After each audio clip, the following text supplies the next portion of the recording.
It's the Orioles on Maston, and it is summer here in Baltimore and at Birdland. The Orioles look to make it 2-0 against the Blue Jays. Middle game of this three-game set. Orioles getting just their second win against Toronto in the opener last night. Hi, everybody. I'm Gary Thorne, and welcome for the Orioles. One of their better played games all season. Offense came alive. David Hess was tremendous on the mound, the Orioles starting pitcher, and they came away with a 7-0 win.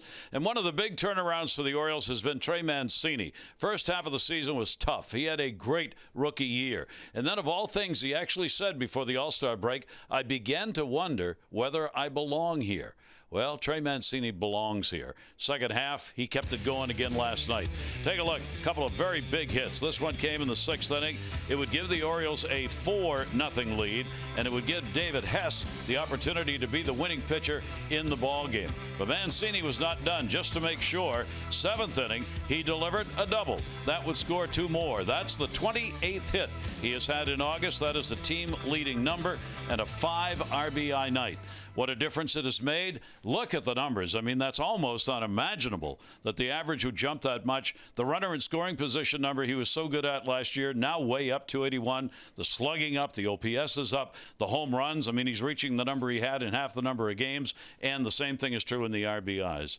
Jim Palmer, Trey Mancini just needed a little confidence, and apparently it's back. Well, yeah, and again, I mean, you traded Scope and Machado, and all of a sudden, maybe you're kind of relying on him a little bit more, but he told us right after the All-Star break, because it looked like it was getting a little bit better, and we talked about it last night. He used those 3 days off to reflect on what was going on. And, it's kind of interesting. I think, you have a rookie year, as you mentioned, 352 with runners in scoring position. Just fabulous numbers. Baseball, batting average on balls in play well over 350. And you come to spring training, you're actually going to work on things. You're going to stay behind the ball, try to get a little bit better, and nothing works.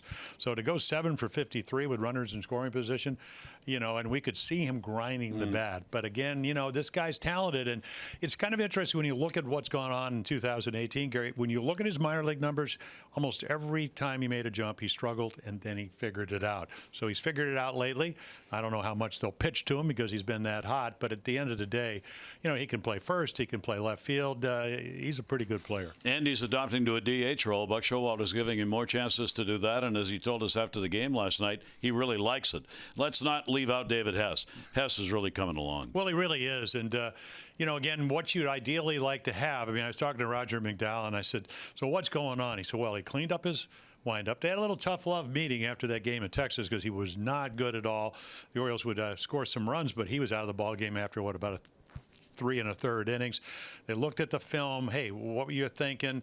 Let's not overthink it. Let's make our pitches. Because it's kind of an interesting thing. You know how you want to get a guy out, but you can't steer the ball. You throw it here, you throw it there.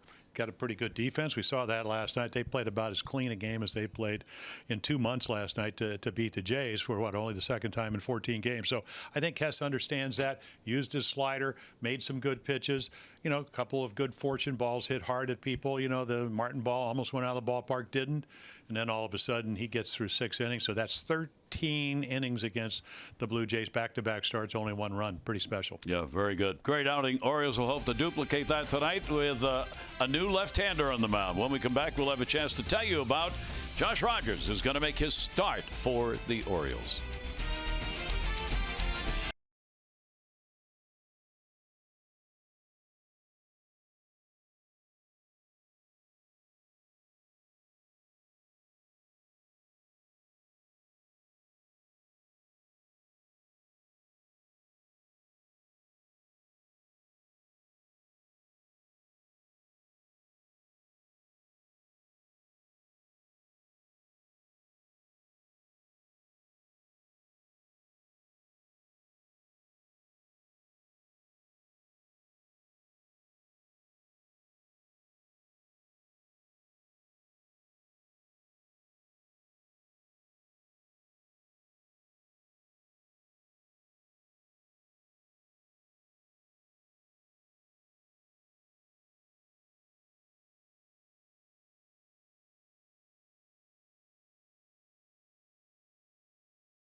low fares with nothing to hide. That's transparency. And by Chesapeake Employers Insurance, Maryland's largest writer of workers' compensation insurance. Summer, summer, summer all over the place along the East Coast, and here in Baltimore, no different. Our game time temperature is a warm and humid 92 degrees. Temperature today, the heat index was over 100 all day long. Humidity still at 61%. Little breeze blowing out towards left field. Take a look at the starting lineup for Toronto. They'll change it up a bit. Gurriel will get a start. Travis Smoke, Grishik. Pilar did not play last night. Hernandez came in late. Jansen didn't catch. Diaz and McKinney. For Diaz, a 6-game hit streak with some power involved. And that lineup will face Josh Rogers, major league, debut. Again, finesse lefty. I don't know if he'll throw much harder than 91. Needs to spot his fastball because, again, his secondary pitches does have a changeup and a curveball and try to get ahead. And then again, major leagues, start. Toronto's not one of the better hitting ball clubs, but it is the big league. So can you relax? And a lot of times that's grip pressure. So those are the numbers. They were pretty good ones, too. Came over in the Zach Britton trade. So he's been with the Orioles since July 31st. So again, he's a big guy, too. I've got a chance to meet him. Said it's really no different if you can make your pitches, and hopefully he'll be able to do that. He's 24 years old, 6'3", 220-pounder. And he will be the first left-hander to start for the Orioles this year. First southpaw to make a start in the ball game. And obviously the jitters will be a factor here early on as he makes his major league debut. A lot of games in the minors. And we're underway, and so is he. And the pitch will be taken up high for a ball. Lineup changes put Gurriel into the leadoff spot instead of Granderson. Gurriel getting the start at short in the ball game. And the pitch will be up high for a ball. Gurriel has been in and out of the lineup this season. He will get opportunities moving around in the infield. Delivery will be up high, and the count will go to 3-0. Little scouting report on the Orioles starter, Josh Rogers. Billy McKinney played with him this year at AAA. So for whatever good that does, and most players say not a whole lot, he got a little scouting report for his ball club for Toronto. Family on hand to Cos, probably more nervous than he is watching the start. 3-1 delivery on the way, and he comes back at 92, and a 3-ball 2-strike count. Well, again, you don't want to walk the leadoff guy, and again, Gurriel, he's done a nice job hitting for him out of Cuba. So there's your pitch to hit, and I would imagine he would get another fastball to hit. Gurriel will come back. Got a little slippery there on the bat handle. There you see the numbers, home and road for him. And the 3-2 pitch will go to third. Nice play. Nunez off the mark, but tagged him on the shoulder, and they get the out. Yeah, that ball took a bad hop, and he stayed with it. Then the throw off the bag came Davis. Yeah, you take that, and also the fact it's hit real hard. So again, there's that pitch, that hop you talked about. So they worked early today, even in the heat. Both teams didn't hit today, but they were out working on the defense. So you can see, maybe an extra step, trying to get his balance. A nice tag and catch by Chris Davis. So a nice defensive play by the corner people for the Orioles, and that's a nice way to start for Josh Rogers. Here is Devon Travis hitting down in the lineup at times. Tonight he'll bat number 2 at an 0 for 4 in the ball game last night. He's not had a hit in his last 11 at bats. Talked about the innings pitched by Josh Rogers this year. He's worked 139 innings, given up 144 hits this year in the minors. 8 wins, 9 losses. A lot of strikeouts, good ratio. He's had 101 strikeouts and only 36 walks. Yeah, so you can see the numbers at AAA Norfolk, and they were a little better than at Scranton, the Yankees AAA. I talking to Cody Carroll, who actually came over in the Britton trade but was sent out today, and he said a bad game is 3 runs, maybe 6 or 7 innings. Now that's in the minor leagues. We'll see at the big league level. So we're already seeing maybe a little bit more velocity than advertised, and adrenaline certainly can play a role in that. Strikeouts 3-1 at the minor leagues this year. Breaking ball will just miss inside. And Travis has an 0-for-4 count. Much bigger numbers against the left-handers and against the right-handers on the year for him. 3-2 delivery on the way. Jammed him. Gentry's in left.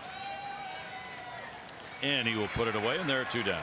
Yeah, take a look at the defense. Every night it seems like it's a little different. Mullins gets the night off in center field, so Andreoli will play there. Gentry in left. Jones, who's moved to right. Nunez, Beckham, Villar, Davis, and then Caleb. So back-to-back nights for Caleb. Cedric Mullins on the bench. That hip still a little bit sore after the game last night. Ball up in the air to right field. What a nice inning. Smokes fly ball will be handled by Jones, and so the rookie in front of his family starts his major league career out with a 1-2-3 first inning.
Their 6th team shutout, 7-0 against Toronto.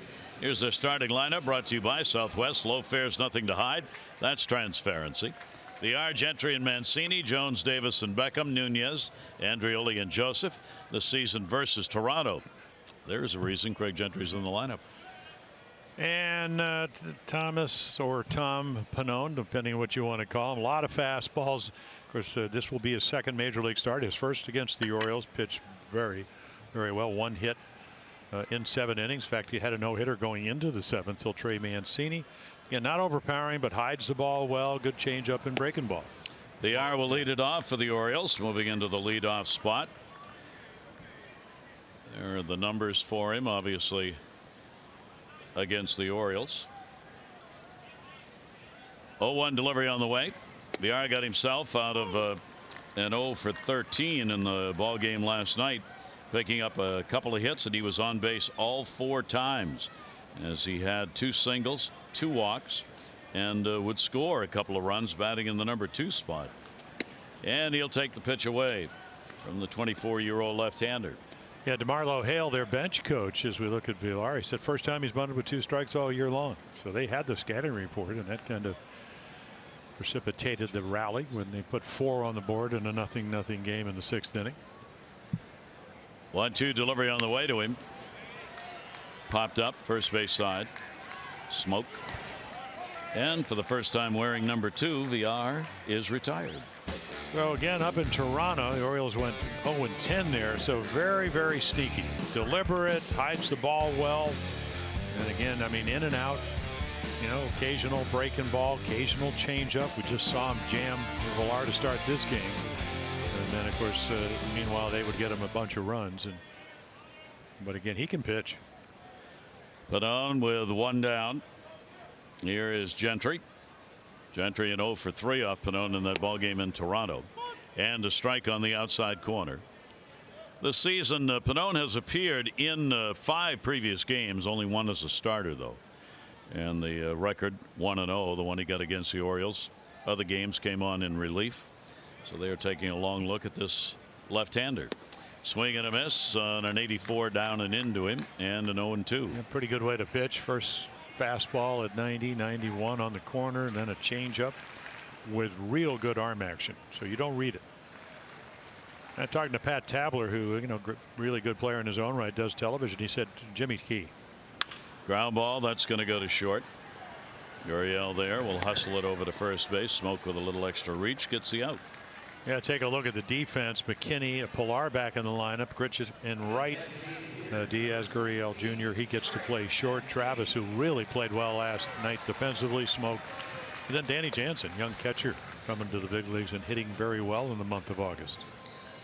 Trey Mancini on a real nice roll right now. He's the designated hitter again after the big 2-for-4, 5 RBI game in the ball game last night. He's homered now in consecutive ball games. Drills that one to the gap in left center field. Stays up. Diving. Can't get it. McKinney couldn't reach it. Pilar will back him up and into second base with a double. Another extra base hit for Trey Mancini. And the reason Pilar, who's a terrific center fielder, can't catch it, he's over in right center. So this is McKinney's ball. Again, you can see he's swinging the bat well. That ball gets in, and that's McKinney trying to make a dive. And again, can't get it. They had to reach across his body. Backed up by Pilar. When Mancini's seeing it, 20 doubles on the year now for Trey, and the Orioles get a chance to get on the board early against the left-hander. Well, Gary, as we mentioned, he got the first hit in the 7th inning up in Toronto off of Pannone. So let's see what Adam can do with it. Adam had a 1-for-3 ball game last night. The Orioles went 4-for-10 with runners in scoring position last night. They stranded 6. 2 away. Left-hander's delivery to him will be taken outside for a ball. Yeah, well, that's how you win games. The Jays went 0-for-6, so 4-for-10. They get the big hits last night, talking about the O's, and the Jays struggle. Jones at 286 off the lefties. 11 points higher than against right-handers. Breaking ball will be taken inside. So Adam with a 2-0 count will look for a pitch to hit right here.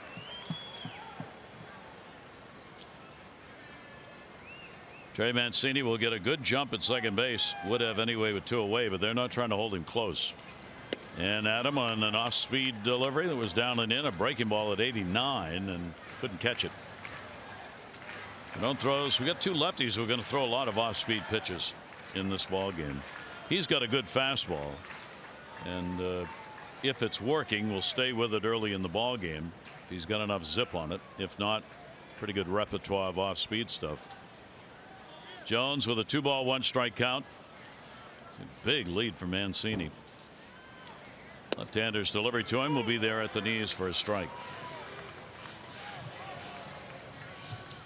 And Adam 2-2. Yeah, boy, it's nice to be able to stay at the knees and stay out of the middle of the plate. And that's what he was able to do in Toronto. And then, of course, if you're Adam Jones or any Oriole hitters, he's got a good changeup. And that certainly will make 90 seem a little bit firmer than that. Outfield straight away, and the 2-2 delivery on the way, and he's going to loop it. He's got a base hit. Gritchett is going to throw it home. They'll hold the runner, and another good call, Bobby Dickerson. Yeah. Bobby waiting until he was sure the relay was caught, and once the throw came in, no chance Trey Mancini was going to get there. Well, very intimate park here at Camden Yards. So look at the approach of Adam Jones. Reaches out, great 2-strike approach. So again, this is the angle Bobby Dickerson. You can see him right here. He's trying to pick up the runner, and right there the hands go up because you see Gritchett again, very short, intimate right field, so he gets to it quickly. He would have been out by about 15-20 feet at home. Yep. 38 hits the other way for Adam Jones this year. He has really spread them out. 53 to left, 45 to center, and 38 to right. The Orioles have runners on at first and third, and here's Chris Davis. No chance to get on the board. That ball's going to be a base hit and an RBI. So Davis delivers. That will score Mancini, and the Orioles are up 1-0. Well, welcome to the big leagues. One hitter for 7 innings up in Toronto, and already 3 hits. The double and then a couple of singles. He gets righties out better. And right here, hittable pitch in the middle of the plate, and Chris Davis doesn't wait. Top spin line drive base hit. Richard can't catch it because it sinks. Orioles on the board. 46 RBIs for Chris. Had a base hit in the ball game last night, and the Orioles doing all of this with 2 down, starting with the Trey Mancini double. Breaking ball. Ephus pitched 72 miles an hour on that one that bounced. Now Beckham last night could have had a very big night at the plate. Watch the first 2 at bats he had. This one came in the 2nd inning. Devin Travis at second base. Outstanding play, denied him by a half step. Then in the 4th inning, it was going to be Russell Martin's turn. He made a great stop and threw him out. Now Beckham would come up with a hit in the 7th inning, but got only 1. And those 2 defensive plays against him denied him a couple that could have been in.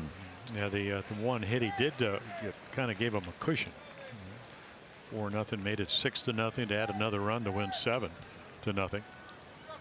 Beckham went 0 for 2 against Pannone, and the game started in Toronto. 1 ball, 1 strike count. Runners off first and second base. Ground ball to the middle. Cut off. Glove flip. Barehanded catch. Gurriel to Travis. Use backwards that time. Throw it with a glove and catch it with a bare hand. Hey, whatever works.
To enjoy an all-inclusive pregame brunch, Centerfield Roof Deck prior to the Orioles games versus the White Sox Sunday, September 16. The ticket package buyers receive an all-inclusive brunch featuring bottomless mimosas and Bloody Marys, an Orioles mug, a $10 team store gift card, and a game ticket. Non-alcoholic ticket packages are also available. For tickets, go to Orioles.com/brunch. Yumma yumma. Shift will be put on. Orioles up. Josh Rogers. Grichuk will take the pitch outside. He had a 1 for 4 in the ball game last night. He's got a 4-game hit streak. He's doing a number in the Orioles again. He's had 11 extra base hits against the Orioles this year, the 3rd most of anyone against the Orioles. JD Martinez has got 15. Mookie Betts has got 12, and 11 have been picked up by Grichuk. 2-0 delivery on the way, and that'll be foul back. Able to get away with a fastball belt high. Again, he's a big guy. See what kind of deception he has. An 11th round draft pick by the Yankees. 22-11 coming into this year in their minor leagues. That'll be a base hit, leadoff single. So Grichuk starts it out right away. Takes a big turn. He threatens to go, forcing the throw in, and then we'll get back to first base. Boy, did he He was halfway down. Yeah, he was. Well, he can run a little bit. Well, that was a changeup, 2-1. I mean, it's kind of what the scouting report tells you, but if you don't have a good changeup, and that wasn't a good one, it can get hit hard, and it did. So Kevin Pillar will come to the plate. And Rogers, trying to avoid one of the ills that happened in a recent game, turns to his middle infielders and says, "Who's got second?" Pitch is on the way and chases one. Kevin Pillar did not play in the ball game last night, which is okay with the Orioles since he's hitting .400 against them this year with 2 home runs and 7 RBIs. 0-1 count. Richigan at first base. Left-hander looking right over at him. Pillar will take the pitch up and away. Josh Rogers out of the University of Louisville. If you take a look at all of the numbers in the minors, 30 and 20 over the years with a 3.07 ERA. Worked his way up from the short season teams to AAA. 1-1 delivery on the way. Pillar trying to go to right, fouls it back. Last season he was a single A in Tampa, double A Trenton. He went 8-5 last season. 3.24 ERA. His ERA has always been very good. Kind that gives you a chance to win some ball games. 1 ball, 2 strike count. Grichuk not a big lead. But Davis holding. Pillar will take it, and it's on the corner. He got him. Yeah, well, he thinks it's inside. I mean, he's only hitting .222, and well, get yourself thrown out of the game right there. Mark Ripperger, the home plate umpire, and again, you know, maybe the edge of the ball. This will be your definitive sign. Yeah, probably just a smidgen off the inside corner, but part of it is look where the glove is, look where the ball is. He actually moves the glove over towards the plate. Yeah.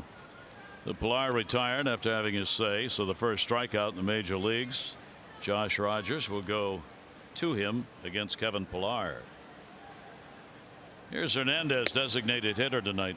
Now Rippinger behind the plate, a veteran umpire, one of the most pronounced pitcher friendly home plate umpires. There it was.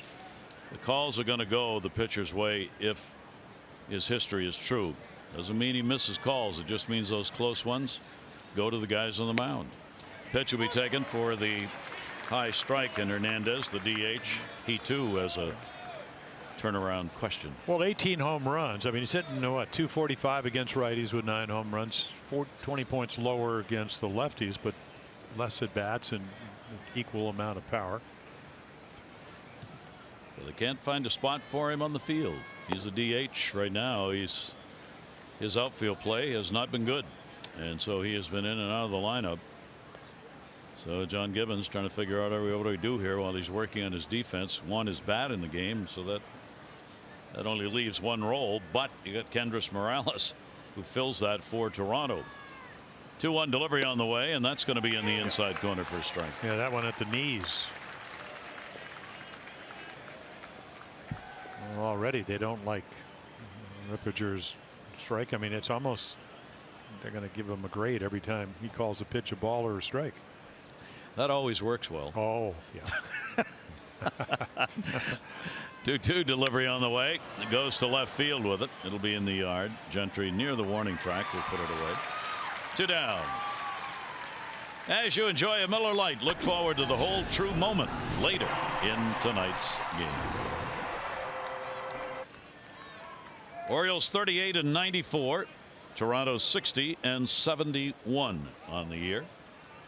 Josh Rogers, major league debut, runner at first base, 2 down. Here is Jansen, their catcher of the present and the future. Andy Jansen will take the pitch for a strike. He went 1 for 6 in the series against the Orioles. First time he played him in that last series in Toronto. Really like his work and his bat. He's got some power. 0-1 delivery to him. Off speed delivery is going to miss outside. Yeah, you could see Caleb Joseph, veteran catcher behind the plate, trying to incorporate the changeup and the curveball, but to this point yet hasn't worked. So second time through the lineup, they will not look for anything but the fastball. 1 ball, 1 strike count.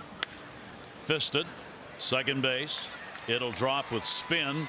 Nice play, made it both ends of it. Boy, we've seen some defense out of VR, both at short and second. And Chris Davis has made a couple of nice plays already. He had to get an angle on this one in order to haul it in, and he did.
The ball game is Karen Cosentino from Dundalk. She's already won $500 for being selected, $500 more for every Orioles home run hit during our ball game tonight. So good luck, Karen, as the Orioles and Jays hit a lot of home runs and rely on them. See how they do it here tonight. Well, the Jays are what, 4th in home runs, the Orioles 7th. And Nunez will lead it off for the Orioles. Andreoli and then Caleb Joseph, bottom third of the order. Nunez 0 for 3 a game in Toronto against Pannone, and the pitch will be taken for a strike.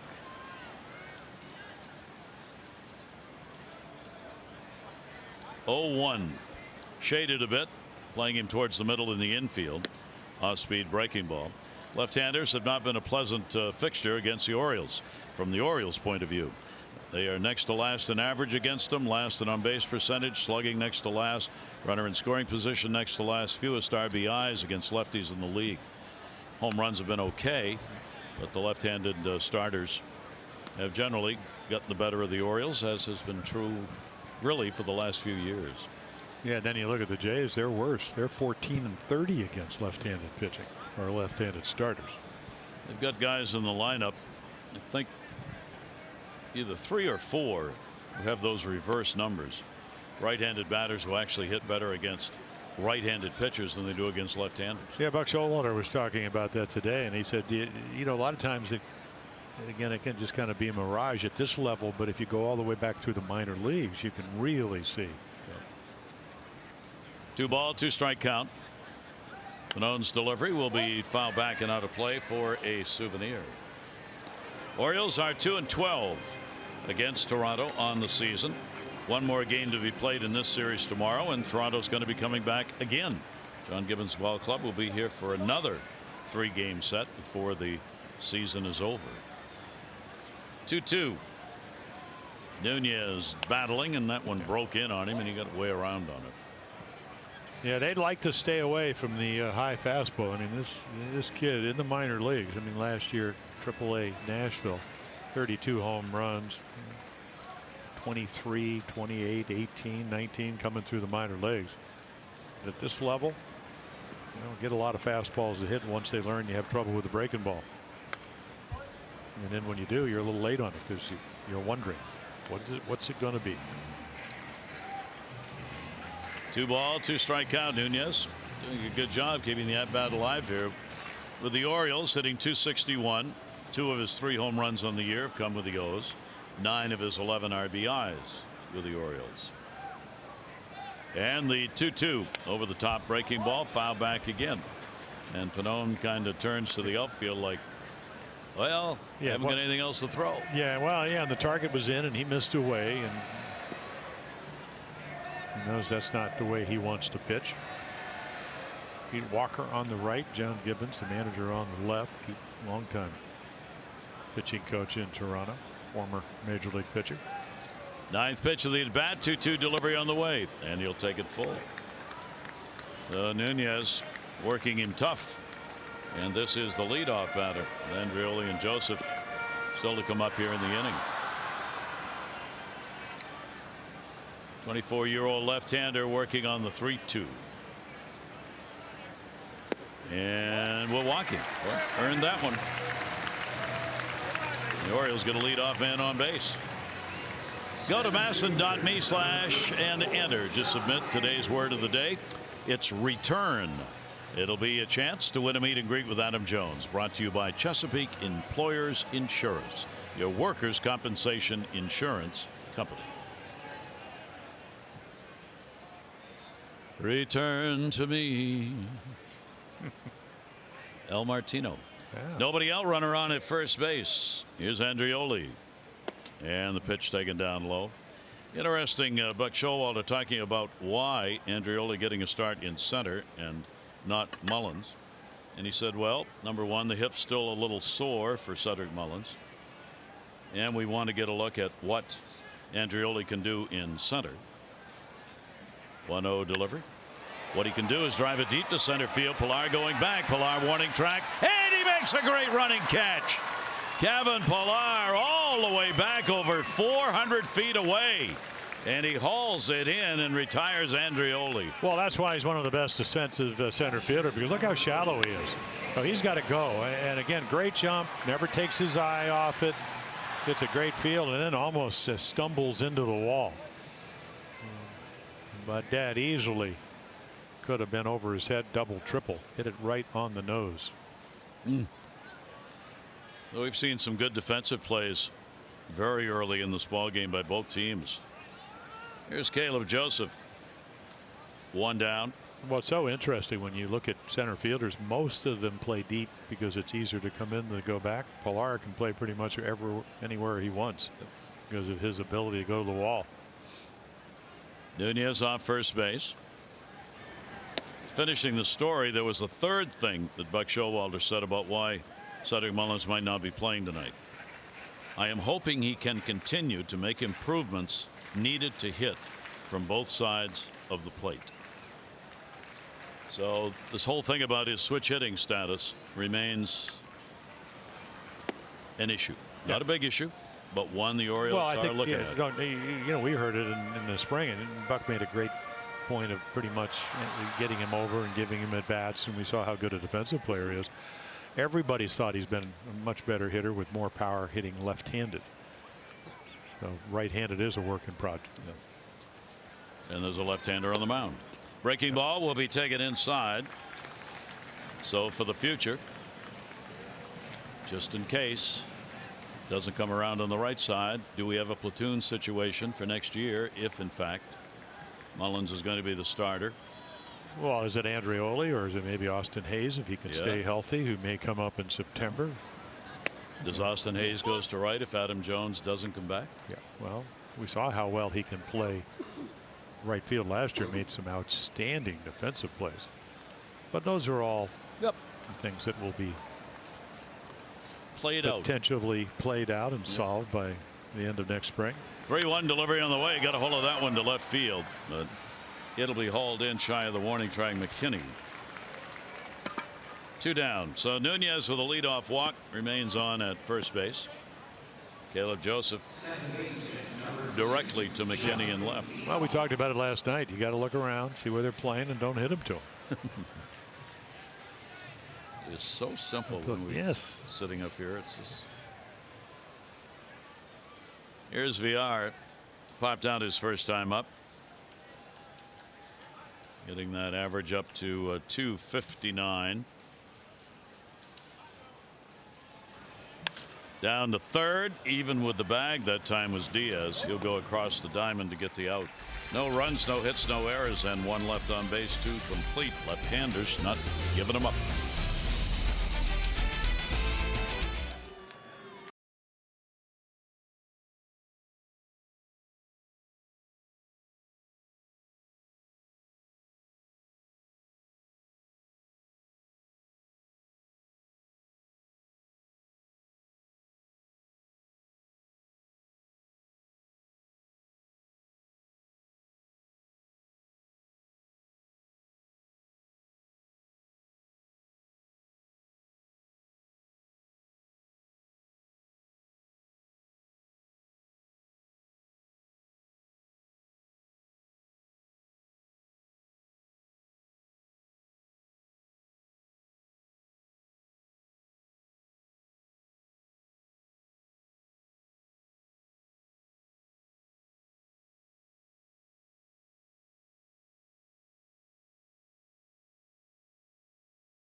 Today the day, international signings. Moises Ramirez, 16 years old, from the Dominican Republic. One of 2 announced today by the Orioles. The other, it goes to Carlos de Rosario. He's 19 years old, out of the Dominican Republic, and from the Orioles front office.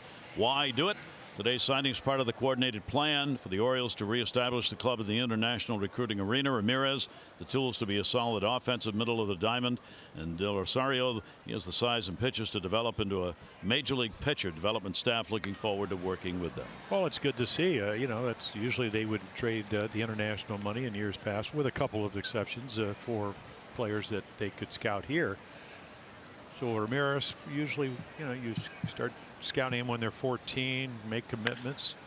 In the air to right, right near the warning track. In fact, it will be on it. That ball carried pretty well. Adam Jones riding back with it in the out on Diaz. And then Del Rosario, a little bit older, but he looked like he had pretty good size. But you never know. There might have been an injury, and you know, so on and so on. So it's good to see that they're doing what other clubs are doing. You know, in talking, usually a lot of times on the plane, I'll sit with Ramon Martinez, and of course, 20-game winner from the Dominican, you know, kind of a scout, pitching coach, whatever, for, you know, man of all different things for the Orioles. And he said, you know, you just have to have a little bit better presence, and you have to let young players and their busillones, their coaches and whatever, know that you mean business. So it's a good thing that they're going in that direction. And more of that obviously to come, part of the plan in the rebuilding of the Orioles. Breaking ball will be taken away. McKinney, 4-game hit streak. He continued it in the ball game last night, getting a couple of hits and 4 at bats. David Hess, the winning pitcher from last night. Outstanding performance for the Orioles. That's going to be down the line, and that is going to fall foul. Just miss. Well, you could see that again, McKinney, and you know, comes out of the Yankee organization, former #1 draft choice, been traded 4 times. I mean, it's like the 24th pick with Oakland. That doesn't mean you can't play, because it looks like he's got a quick bat. Looks like he's got some speed. And there's a skipper, and a chance to see not only can he hit righties, which we know he can, but can he hang in there against lefties? Pretty good month of August. Over 400 with 3 home runs. He just turned 24 years old. Breaking ball just missed. For McKinney now, since coming up with the ball club, he got his 3rd double last night. He's had back-to-back multi-hit games, first time in his career. He's reached base in all 9 of the games where he's had a plate appearance. And he just kind of lofts that one. He had a reach, didn't get much on it. Beckham will make the throw and just got him. Yeah, the internal clock. And again, it was almost a little late. So he takes his time, and then McKinney says there are no such things as routine ground balls when I'm running. And he almost beat it out. Buck Showalter was talking about that today. And how do you get timing down for infielders? And he talked about the experience he had in Japan and in South Korea when he was over there. He loved the system that they used in order to time guys. Here's what he said about it. One thing I loved over there, and I actually did it instructionally one time, they had a metrodome, is that what it's called, the piano teachers had? Metronome. And they would dictate the tempo of their practices by this over the loudspeaker.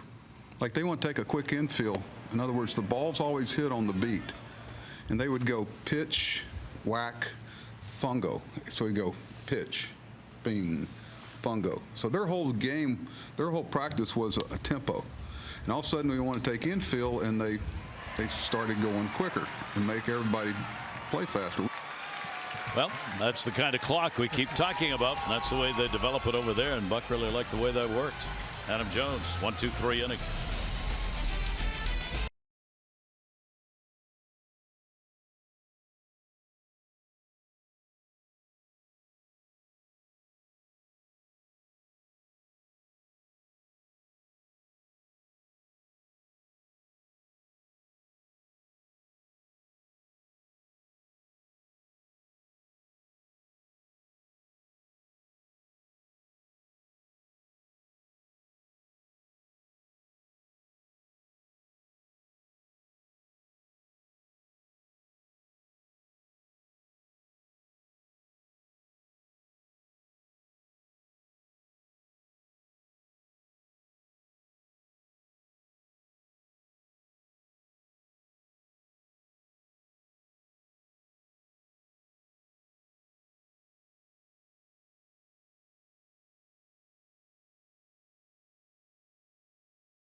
'11 through 13 on Thursday, September 13. All fans receive an Orioles This is Birdland t-shirt. For tickets, go to Orioles.com. Big series going on regarding Oakland as they continue their battle against Houston in the division. Houston beat up on them last night 11-4 against Oakland. They're playing again in the ball game tonight. Yeah, Edwin Jackson pitching against Charlie Morton.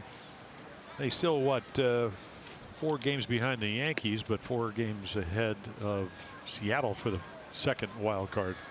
But what a year they've had. Bob Melvin, of course, former Oriole, played here for 3 years. They're 2.5 behind Houston, rather. Oakland is for the West lead. Houston's now won 6 in a row again. Breaking ball will be taken outside. American League East race will continue with the Yankees suddenly back within shouting distance. New York 6.5 behind Boston. Boston idle yesterday. Yankees missed a chance to gain a half a game. They lost to the White Sox. 2-0 delivery in the air left field. Again, that one comes off the end of the bat. Gentry will be retired. McKinney there to put it away. Oriole fans, the day after the O's score 5 runs or more, get 50% off regular menu price online orders at papajohns.com with the promo code Orioles5. Enjoy the quality pizza you've come to expect from your locally owned and operated Papa John's. Trey Mancini. Mancini, the double and a run scored in the first inning on the RBI base hit by Chris Davis. Yeah, Tommy Pannone said, nah, not coming in again, because he got it in there and he still doubled. As we mentioned in our open, how much more comfortable he is. Jammed him a little bit. Ball still traveling deep, deep, deep. Pilar up. Oh, he made the catch. No, bounces off the wall. And is it a home run? No, they have signaled it is in play. Joe West, second base umpire, out there saying no, ball's in play. Where did it hit? No, it went right it did, there. Yeah, it's a ball he usually catches. Wow, did that ball carry? Yeah, I thought because if you get it over his glove, you usually think it's going to be out of the ballpark. And right here, Trey thinking, okay, the ball came back towards second base, so an easy triple stand-up variety. Take a look right here. He just can't quite get there. A little bit farther away from the wall than he anticipated. Certainly not an easy play over the glove for a one-out triple. Gets his first triple of the year. Kevin Pillar thought he had that lined up, and it just kept going and going. There's no breeze, but the ball is carrying here tonight. We've seen a couple put up in the air that have had some legs. Now the Orioles get a chance with only one away, and Trey Mancini on at third base. And then John Gibbons is going to bring his infield in. Looking for a tight ball game. Orioles leading it 1-0. That ball will be fouled away. Adam Jones, who had a base hit his first time up. StatCast AI powered by AWS. Yeah, Pannone, not the kind of pitcher that he was. Only the one hit, 7 innings, because again, Jansen moves in. He misses by about 2.5 feet up and away. Of course, Adam jumped on it, or at least tried to get a ball in the air. 0-1 count on Adam. Infield stays in. Breaking ball inside. Trey had 4 triples last season. And those, of course, in his rookie year. That's the first one he has picked up this year. And it gives the Orioles a chance to add a second run. He is hot. He's had a double and a triple already. Hang in there. First 2 at bats. 1 ball, 1 strike count. Adam Jones, he'll get a run in. Pillar coming. We'll have to play it on a hop. Mancini will score easily. And Pillar's going, where am I going to play? They're either over my head or they're 2 steps in front of me, and Adam gets an RBI. Well, the amazing thing, he had every intention to try to catch that if it stayed up, which it doesn't, and he still was able to keep it from going by him. I mean, low fastball, nice swinging by Adam, short hop off Pillar, 2-0. So Adam again, served one in the right the first time, got a fastball down the middle of the plate and just golfed it into center. Adam gets his 3rd RBI against the Jays this year, his first of the ball game. And the Orioles have a 2-0 lead. That'll be RBI number 50 for Adam Jones. Yeah, I was reading some of the quotes from Tom Pannone, and he said, I can't live in the middle of the plate. And that's where he's living tonight, and they're hitting the ball pretty hard. Yeah, they are. Yep. Chris Davis, RBI base hit, his first time up. Infield will shift. That was behind him. Off-speed delivery, 68 miles an hour, and didn't do anything. Yeah, just a breaking ball that you don't get on top of, and Chris, you just go down and hope it doesn't hit your shoulder, especially your head. Tails over the top of his helmet. Chris came in hitting just 131 against left-handers this year. But a base hit, first time up. 1-0 delivery on the way, and that's going to be another one. That'll fall in right center field. Over to get it. Grishik cuts it off.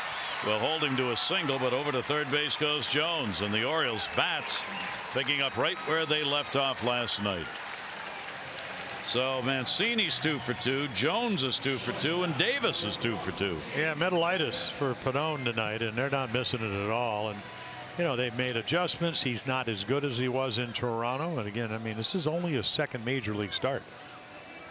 So you don't really know how good or bad he's going to be at this stage in his career. So the 24-year-old left-hander will have to find a new way to try and find some outs here. Tim Beckham hit into a fielder's choice his first time up. Orioles middle 3, 4, 5 getting the job done early, and the breaking ball will be inside. Yeah, so anything, I mean, he hadn't been able to get the breaking ball over. That was a changeup. Beckham 197 off the lefties this year. He gets an RBI shot outfield deep, and they give him the left center field gap. 1-0 delivery, and that one to left field's hit pretty good. The ball's carrying its way back at the wall, and goodbye, home run. Tim Beckham delivers the long ball and 3 RBIs to go with it. For Beckham, that is number 9, and 27 driven in on the year. 5-0 Orioles. Yeah, that ball was clobbered. You can see 102 miles per hour, 415 feet, and that's one of those no doubt about him home runs. So I don't know what Pete Walker said, but I know he didn't say throw a 3-run shot, which is what Pannone does. So the Orioles 5-0 in the ball game, and we're only in the 3rd inning.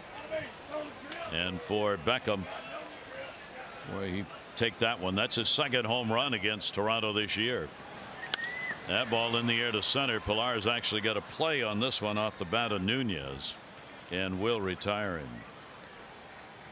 I'll take a look. He gets behind him, and I mean, this is, I don't know if it's another changeup, but it's in the middle of the plate, and boy, off the bat head, you just know it's just a matter of how far it's going to go.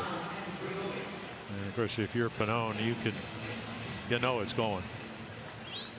And for our Maryland Lottery contestant, that's worth 500. Karen Cosentino, Dundalk, congratulations on the long ball. 2 down, bases are empty.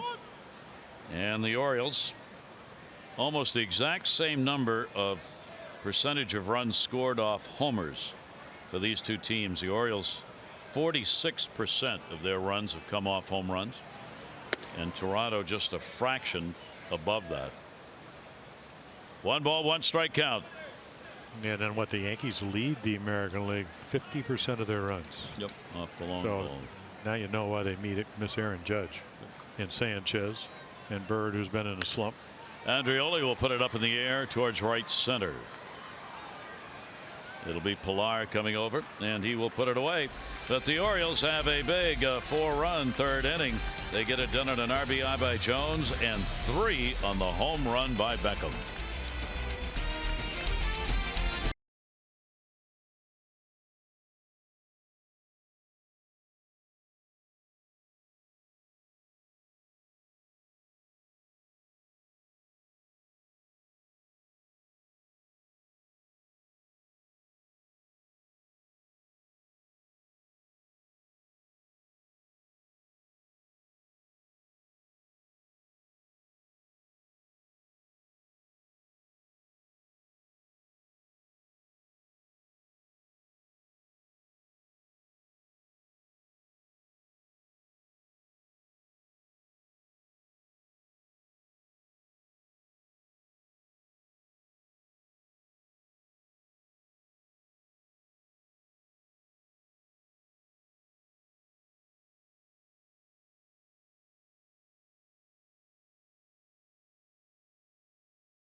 Brought to you by the all-wheel drive RAV4 Toyota. What drives you?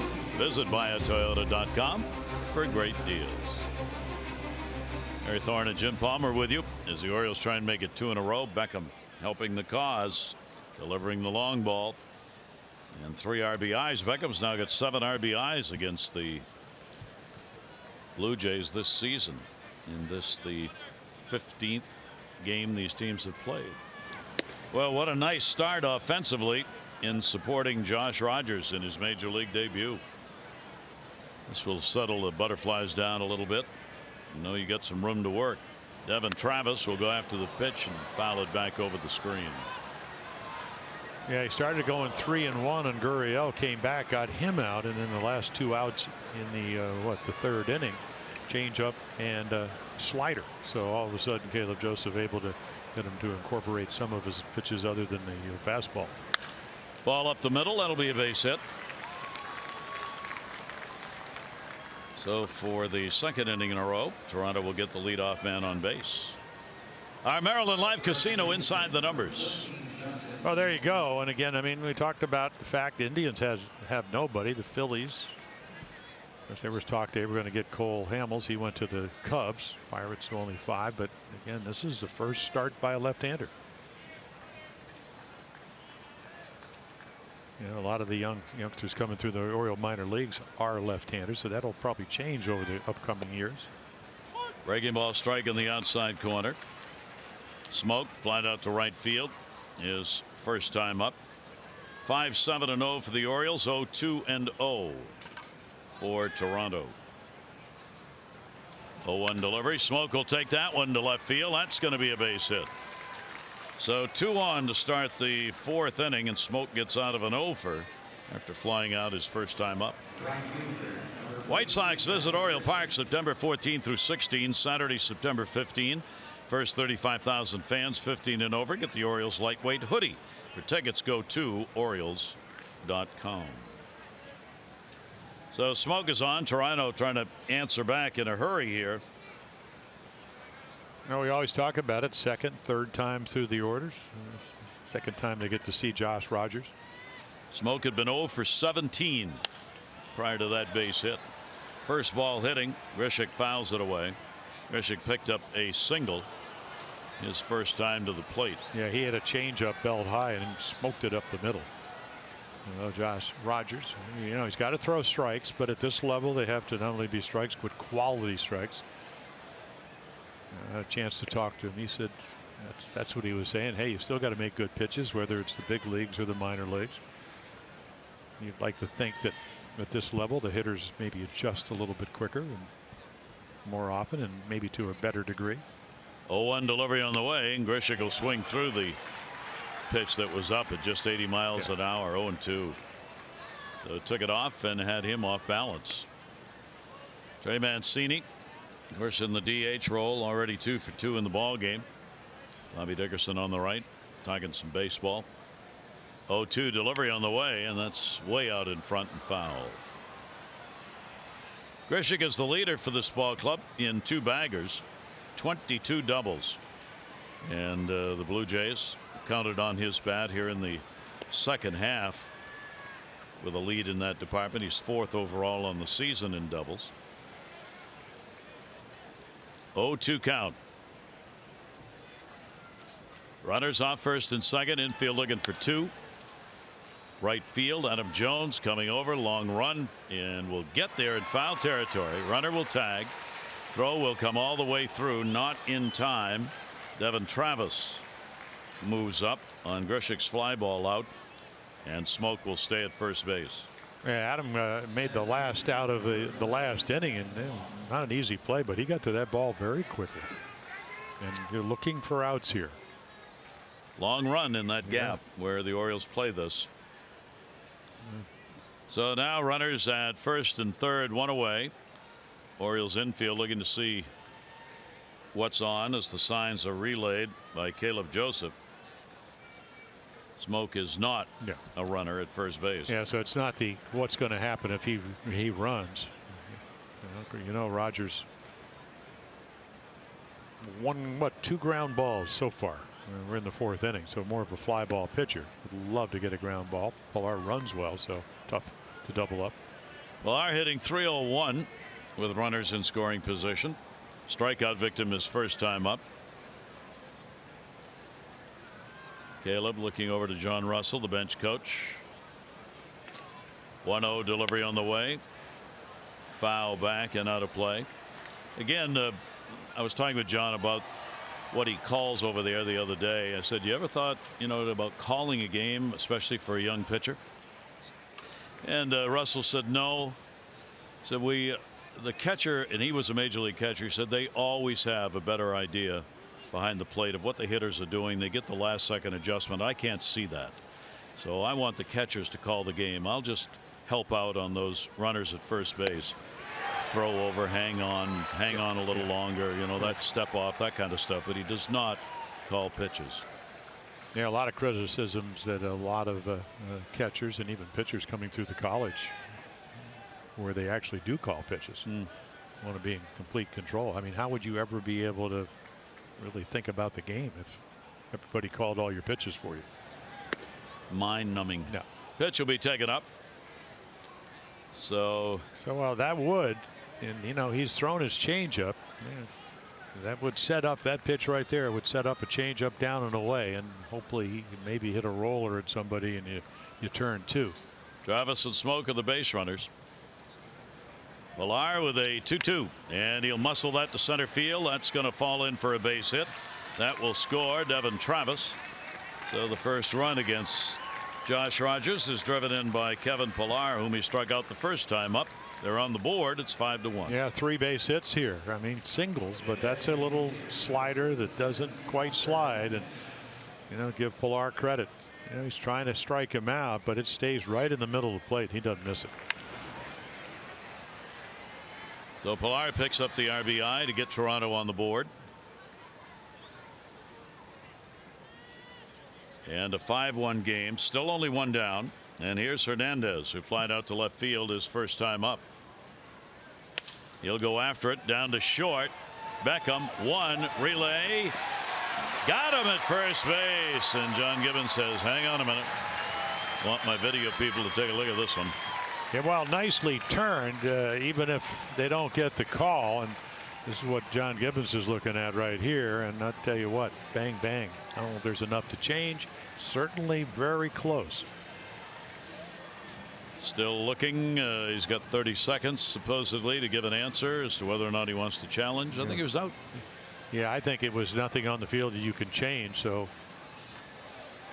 John signaling that he wants a review. Well, why not? You're down 5-1. The inning stays alive. So the crew chief, who is Joe West, he'll come in along with the umpire who made the call. That is Doug Eddings. And they'll see whether or not that call stands up. So again, right there, it's bang, bang. I don't know there's anything that you can change. Now, if he's called safe, I don't think you could challenge it and say, well, he was going to, and there would be anything that would make him out. So I just think it'll stay the way it is. It's almost where that rule definition matters. We started the year with the ball having had to enter the glove. Yeah. Well, and when you go back to originally, what, 2008, I believe? Yeah. It had to be in the back of the glove, which is no way you could really tell. Yeah. So it's now, if it's in the glove, I just think it was a bang, bang play. They called him out, so it'll remain out. If anything, it's just not enough to overturn it. Unless they think otherwise, and that certainly could happen. Nothing going to take too long on this one. And the call is? Yeah, safe. Wow. Oh, my gosh. A wow play. That's how little we know. Yeah. Well, again, I mean, if you're John Gibbons, and what do you have to lose? And then immediately, as you mentioned last night, Josh Rogers gets to throw a couple of pitches because there's of the time taken to do the challenge. Wow. So it'll keep the inning alive, and a number of the Oriole fielders that actually gotten over to the dugout, they will now go back to the field. Rogers will take some warm-ups as they get ready to go, and there are runners on at first and third, so no small matter. That double play would have ended the inning. Instead, you get a fielder's choice. Smoke taking out 6-4 at second base, and Hernandez hustling down the line, able to get there in time, and Jansen, who's doing the catching in the ball game, will come to the plate. Yeah, he got jammed, and Villar made a terrific play on a ball with a lot of spin and just barely threw him out at first. So second time he gets to see Josh Rogers. Yep. 2 down, and the breaking ball will be taken outside. So Danny Jansen trying to take advantage of a door open for the Jays. 5-1 ball game.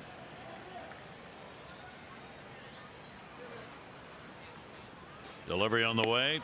That'll just miss. Wouldn't chase. And the count goes to 2-0 on Jansen.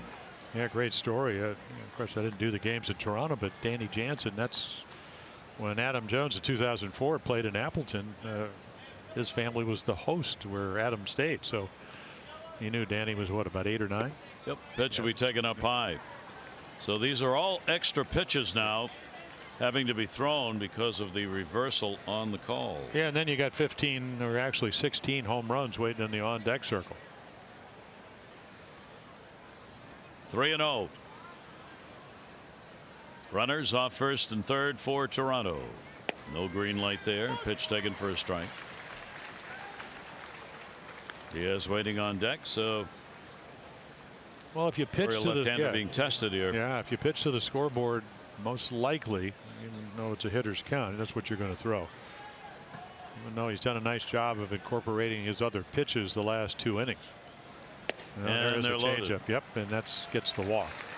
So the bases are loaded on the first walk surrendered by Rogers. They load him up with 2 down. So a big moment in the ball game here in the 4th inning. Yeah, it's kind of funny how you hear, when you make the Zach Britton trade, and we saw Cody Carroll right away, and I was asking him about Josh Rogers. He said, well, the fastball's better than the changeup and the curveball, and we've seen that. Changeup's probably the 3rd one. Right there, Caleb Joseph calls it. Really dropped his arm. Ball runs right out of the zone. And this is just a pep talk. Hey, we need it out here. See if you can get it. So Diaz coming up. Flied out to right field his first time up. He's got the bases loaded. They've loaded him up. They've had 3 singles, a walk, fielder's choice in the inning. Aledmys Diaz with 2 away will take the pitch inside for a ball. Diaz with the bases loaded this year, 2 for 11. He has not had a grand slam, has had a double and a single with the bases loaded. 1-0. Reaching, wanted to drive that one. Oh, did he ever?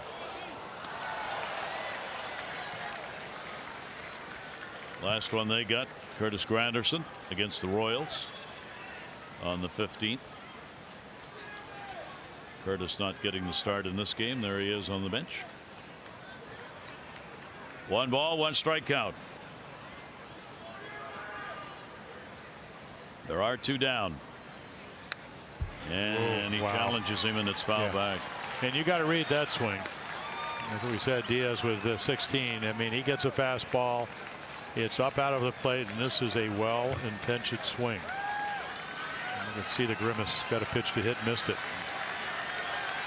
.353 hitter against the Orioles this year, Diaz. 1 ball, 2 strikes, 2 down. Runners off every base. Got him as he came down and in and struck him out. So Josh Rogers, a big strikeout, a run in, but the Jays will leave the bases loaded and the Orioles up 5-1.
Great to have you with us here in the middle game of this 3-game set. 5-7-0 for the Orioles, 1-4-0 for the Jays.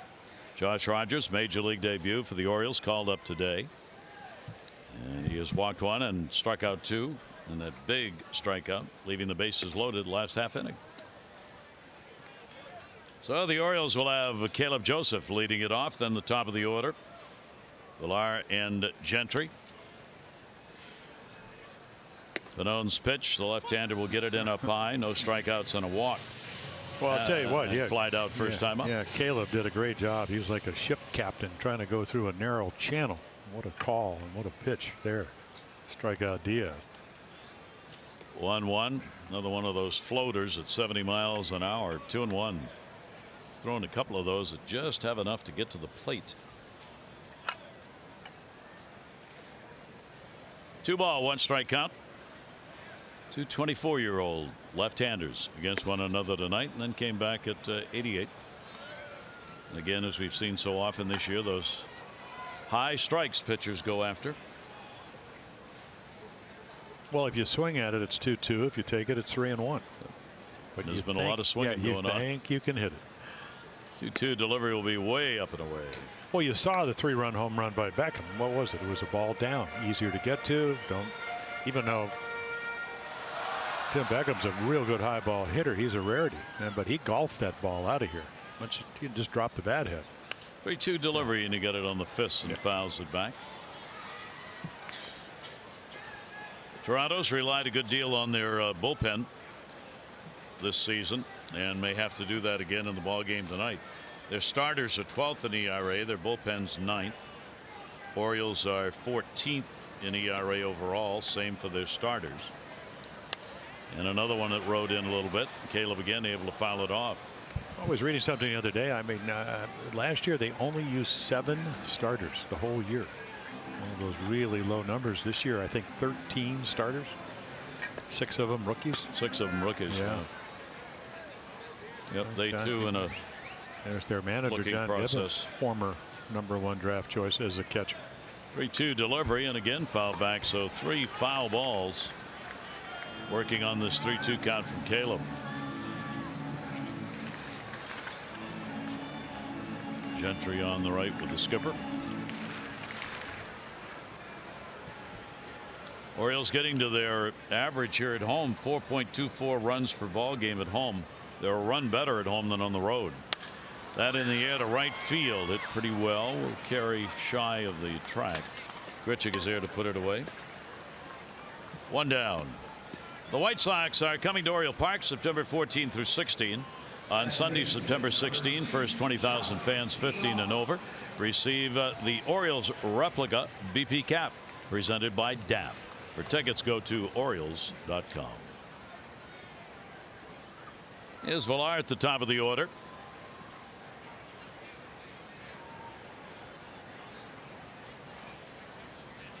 One down, nobody on. Down to third. That one will be foul.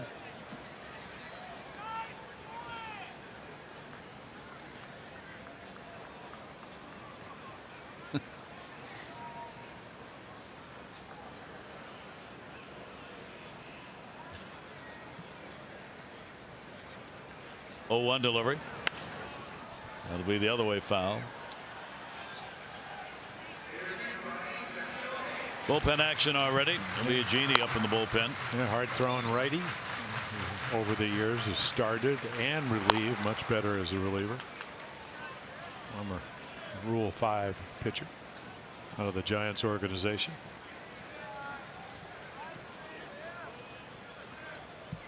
The eye waiting on a breaking ball, and it come inside, bounced around his feet that time.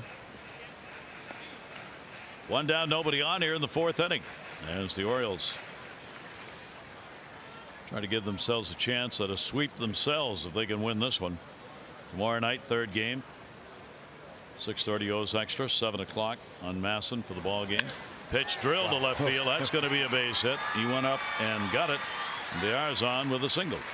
Well, great learning lesson for the young lefty in his 2nd major league start. You know, he's kind of knows from his own words as Pete Walker's going to come out as pitching coach. When you get in the middle of the plate where he's been all night long, this is the result. Not quite in enough. 88 miles per hour, which is about what, 5 miles per hour slower than the league average. Now, of course, they said he's deceptive. Tonight, not the case. Career high this year in hits at AAA was 11 surrendered by him. He's given up 8 to the Orioles in this ball game. Well, to this point, Josh Rogers, in his first major league start, he's outpitched Pannone because he got the big strikeout when he needed. You know, he's used his breaking ball more effectively than Pannone, and he stayed out of the middle of the plate a little bit more. So the Orioles will try and add to it with 1 down, 1 on. Craig Gentry coming up. He is grounded out and flied out.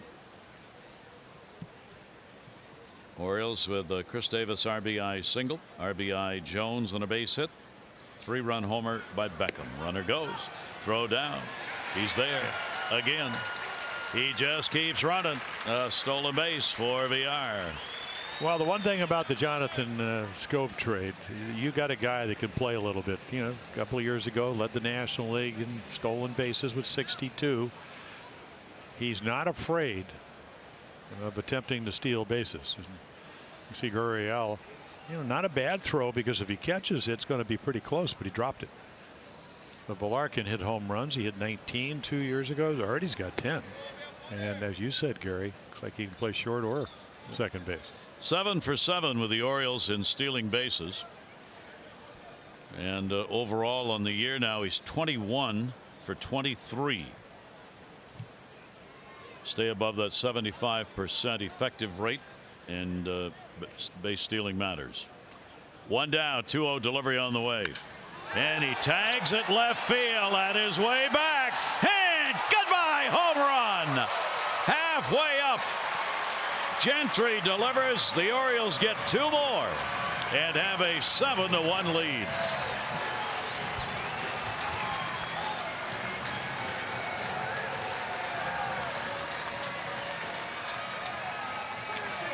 Gentry with a blast, and boy, these hits, the Orioles have really been able to line them up in this ball game. Well, 150 at the bat of the year, and he gets his first home run, and it is blasted. That's going to get John Gibbons, who slowly makes his way to the mound. So there it is, home run number 1. So Craig Gentry getting it done, knocking the starter out of the ball game. And for Karen Cosentino, our Maryland lottery contestant, another $500.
I mean, middleitis all night long. Give the Orioles credit. They got the pitches to hit. They haven't missed them. And we got Beckham with a 3-run shot. Gentry with a 2-run. A little gift. That'll make you pretty happy. Gonna put that right in my hat. And there are the numbers. Pannone, 1 hit in 7 innings up in Toronto tonight. Totally different story. You know, again, he didn't walk a whole lot of guys. Gary's one of those standard things, wild in the strike zone. Now your Jiffy Lube pitching change. Jiffy Lube stores now do brake services. Stop in and let Jiffy Lube perform a free brake inspection today. So Joe Biagini, I mean, he got all the pitches. It's a mystery to me. I mean, he throws 95, sinker, fastball, cutter at about 87, 88, curveball, changeup. But again, high numbers all across the board. I don't understand it. The ball must be a little bit straight because he's got really good stuff. Up and down, what, 3 times this year. Trey Mancini will lead it off against him, and Mancini will take the pitch for a strike. Already a big night for Trey with a triple and a double. He has scored both times reaching base. Orioles DH. First 2 games of the series now. He's got 4 hits in 6 at bats. Biagini 0-1, 1 down, and the Orioles 7-1. Mancini after a fastball cutting inside on him. Count will go to 0-2. Yeah, that's two-seamer. You think it's going to be somewhere around the inside corner. It just keeps moving towards you if you're right-handed. Mancini is 3 for 10 off Biagini. Outfield shaded to right again. The 0-2 delivery on the way, and a chopper. Baltimore chop to third. Diaz will make the running throw and record the out. 2 down. Orioles baseball on Bassett brought to you by PNC. Make today the day. And by the University of Maryland Medical Center. Be a part of something greater. Looking on the Gentry home run, his first of the year. Gentry had 2 last year with the Orioles. Also had 1 with Norfolk. That is Craig Gentry's 7th career major league home run. 2 down, nobody on. Jones already has a couple of singles, a run scored, and an RBI. Adam will take the pitch down low for a ball. Mr. Consistency continuing to be in that 280 area, a little above, a little below, but never very much varying. Not just on the year, but in his career. Yeah, what, lifetime 279 hitter. Yeah. 281 with power at the moment. That ball's going to go to the hole. He's got a base hit. So Adam will continue the inning in a 3 for 3 ball game. Now a little cutter, and he's all over it. Just stays up enough. And you can have all the pitches, but you can see right there, great angle right there, belt high, easy to get to. Uriel can't get it because it's hit too hard. Exit velocity, that really dictates what's going on. So, you know, 3 for 3 tonight. And that batting average, as you mentioned, creeping more back into the middle 280s. 36th multi-hit game and the 15th 3-hit ball game Adam has had this year. Chris Davis, 2 hits, 2 singles, an RBI. Chris has a run scored. Biagini's delivery to him. Breaking ball that will be in there for a strike. Well, here is Gentry celebrating his homer. Yeah, 2 outs in the 4th, and your top 5 hitters already have 9 base hits. Not even mention Beckham, who's hitting 6 with a 3-run home run. Davis 3 for 10 off the right-hander. Shift on, and with 2 down, it's in full effect here. Biagini will step off. And the Orioles getting him on and getting him in here in this ball game. 0-1 count. Orioles have stranded only 3 base runners.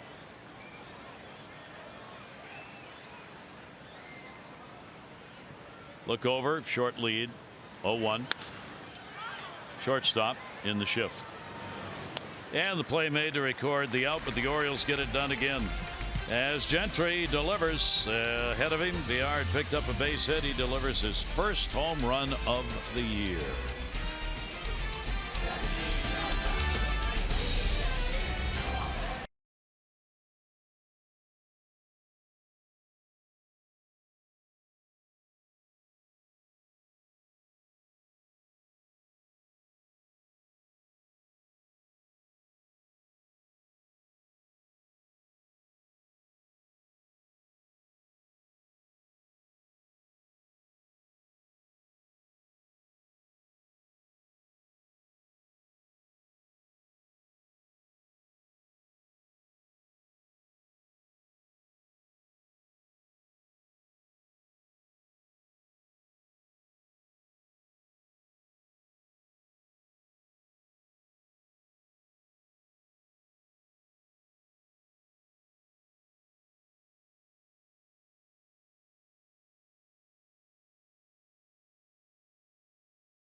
Torres and Miguel Andujar, first rookie teammates in Yankee history. 20 home runs same season. No home runs. Boston. Right now they've not homered 7 of the last 8, losing 6 of those 7. They've gone from 2nd in home runs to 7th, and they are 71-17 when they hit one, 19-25 when they don't. Yikes. Yep. And for Tampa Bay, their GM Eric Nader saying on Kevin Cash he deserves all the credit he's getting and even a little more.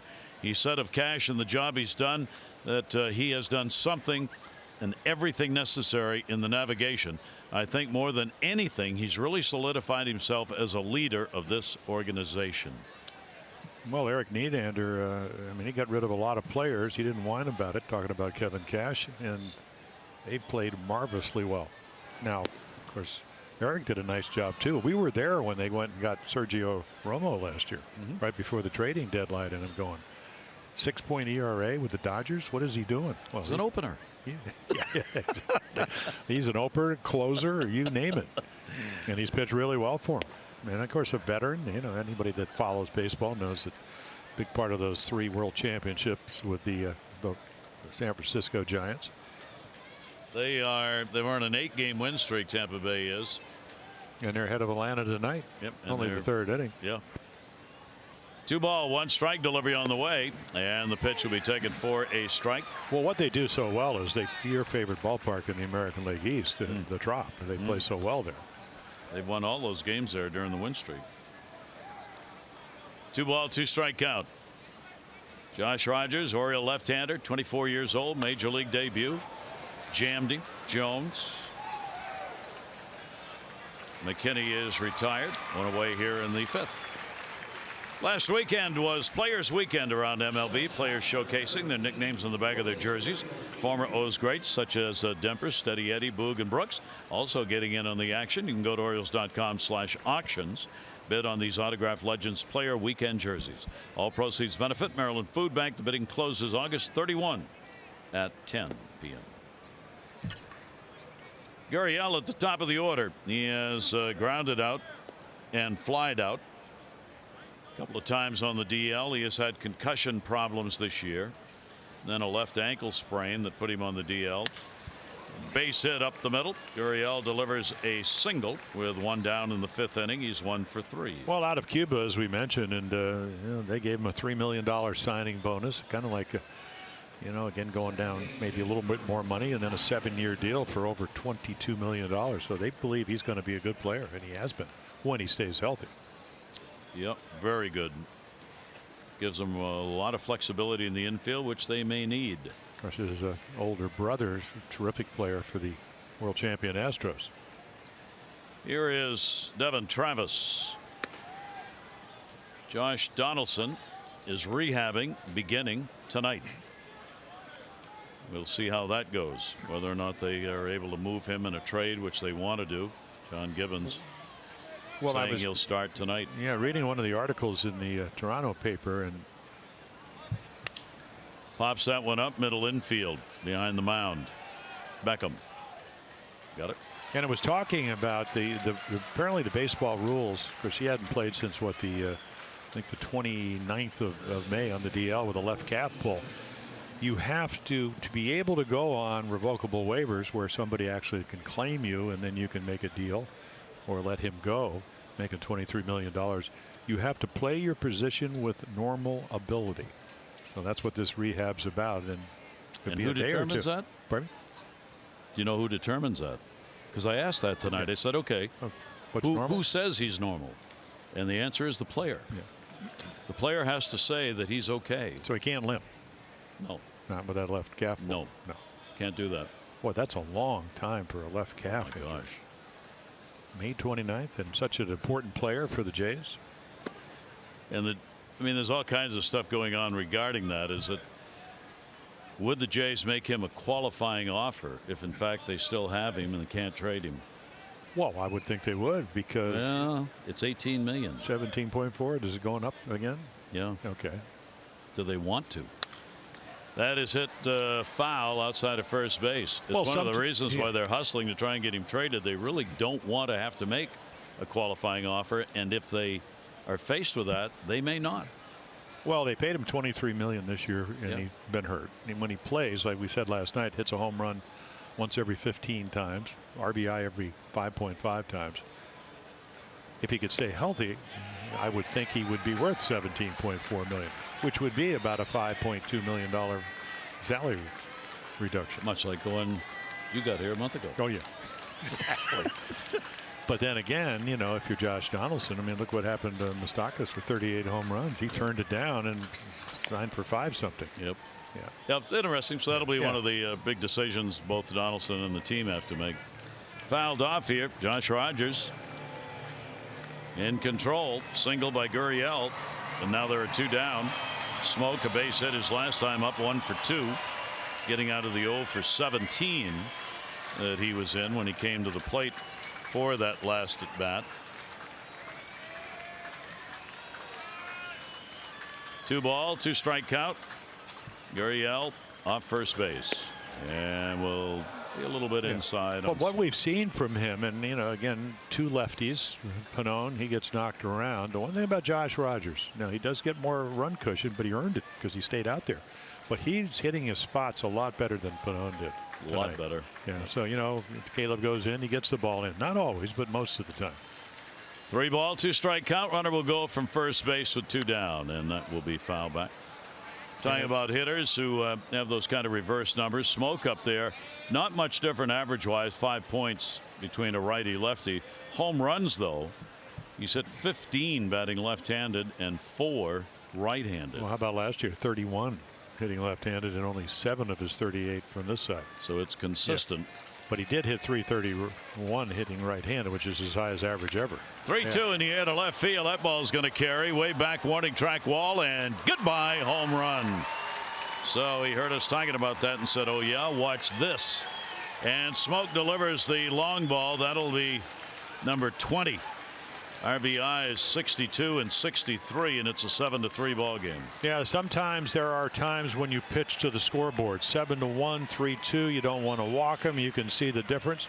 Take a look at our Mercedes pitch count. So you got to throw him a strike. You'd like to make a better quality play, but it runs right back in the middle of the plate. And we've seen what happened tonight for both teams. Middle of the plate gets hit hard. 2 home run hitting ball clubs who don't pass up those opportunities. So Justin Smoke, number 20 on the year. Meisinger up in the bullpen for the Orioles. Fouled off. That one coming with 2 down. And here's their cleanup batter in the ball game tonight. Grishik has picked up a base hit and is flied out. A walk and 2 strikeouts, and now a home run on the books for Josh Rogers here in his major league debut. 1 ball, 1 strike. Infield shifted around. 1-1 hit hard just out of the reach of Beckham, and pretty much at the end of the rope here in his start is Josh Rogers. Well, that's 2 base hits on almost the identical pitch, changeup that stays up. Roger McDowell, Oriole pitching coach, going to come out, have a little conference. You know, they're just trying to get that. You can't qualify for a win unless you pitch 5 innings. And so what he's learning is that, okay, when you pitch to the scoreboard, you still have to make good pitches. That's what Smoke 3-2 fastball. And then if you do throw your changeup, it just can't be in the middle of the plate. The major league hitters hit him hard. Meisinger not quite ready out there, so McDowell will draw a little time. And obviously, as Jim said, they really want him to get the out here. 7-3 lead. You don't want to be leaving the ball game at 4 2/3 innings. But again, if you're Buck, you want to protect him and also win the ball game. Yep. I was looking on Smoke reaching 20. He had 29 last year with Seattle. Back in 2011, he had 24. So for Justin Smoke, it is the 3rd time he has had a 20 home run season at the major league level. Now the ever dangerous Pilar. There's Justin Smoke, who drove out number 20 here in this inning. Pilar base hit, RBI, and is struck out, and a dangerous at bat with the power he's got. Throw over again, drawing time for the bullpen more than anything else. Yeah, normally you've talked about what 400 hitter against the Orioles, but he only hitting 225 against the lefties, which is an amazingly low number for him.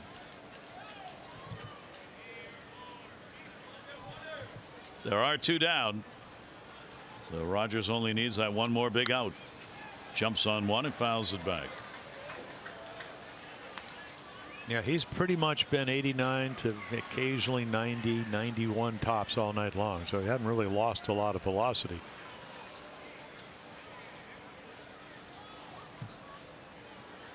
Pilar 0-1.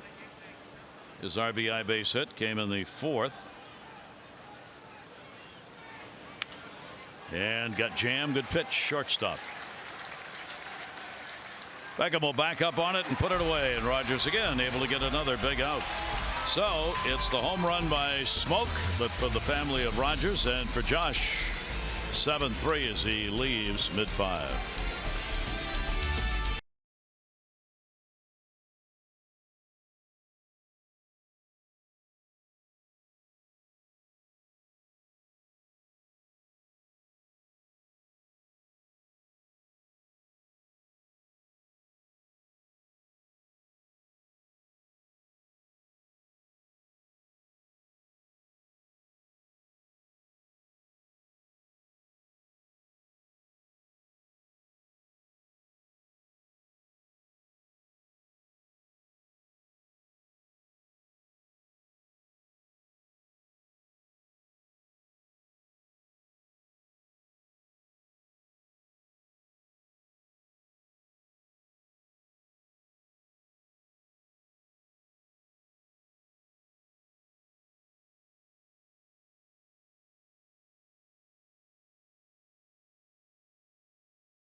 Who had a 1-hitter in 7 innings, not tonight.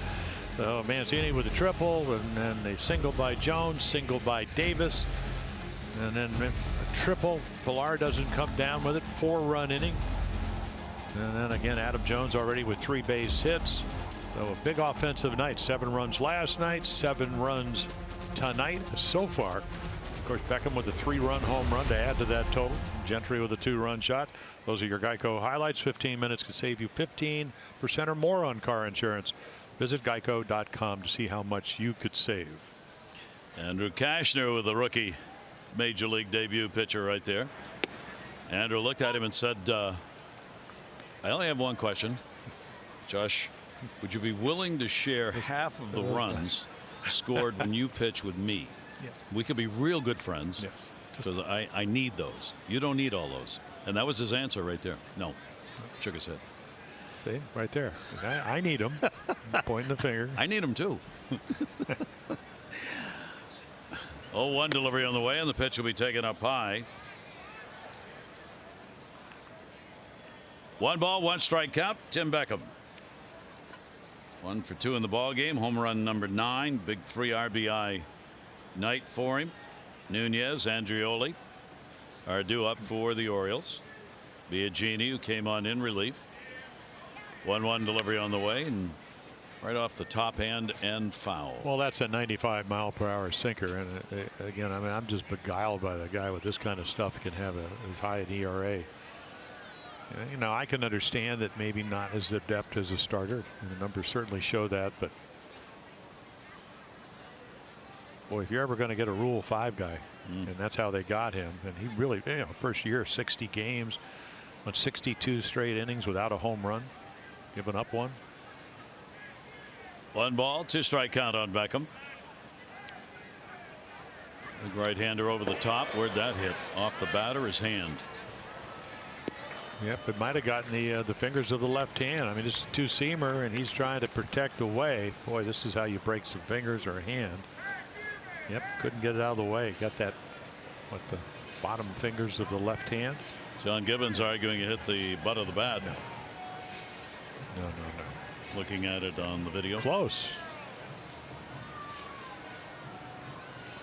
They're waiting to see here whether he wants to challenge this. Already has challenged once, not on this one. Well, he's feeling good about himself, Gary. He's 1 for 1. Yeah, 1 for 1. And in terms of not doing it, he's 2 for 2, because this one he would have lost. So Biagini with the hit batter. Beckham is on. Orioles with the leadoff man on. Bottom half of the 5th inning. Nunez has flied out and drawn a walk in the ball game.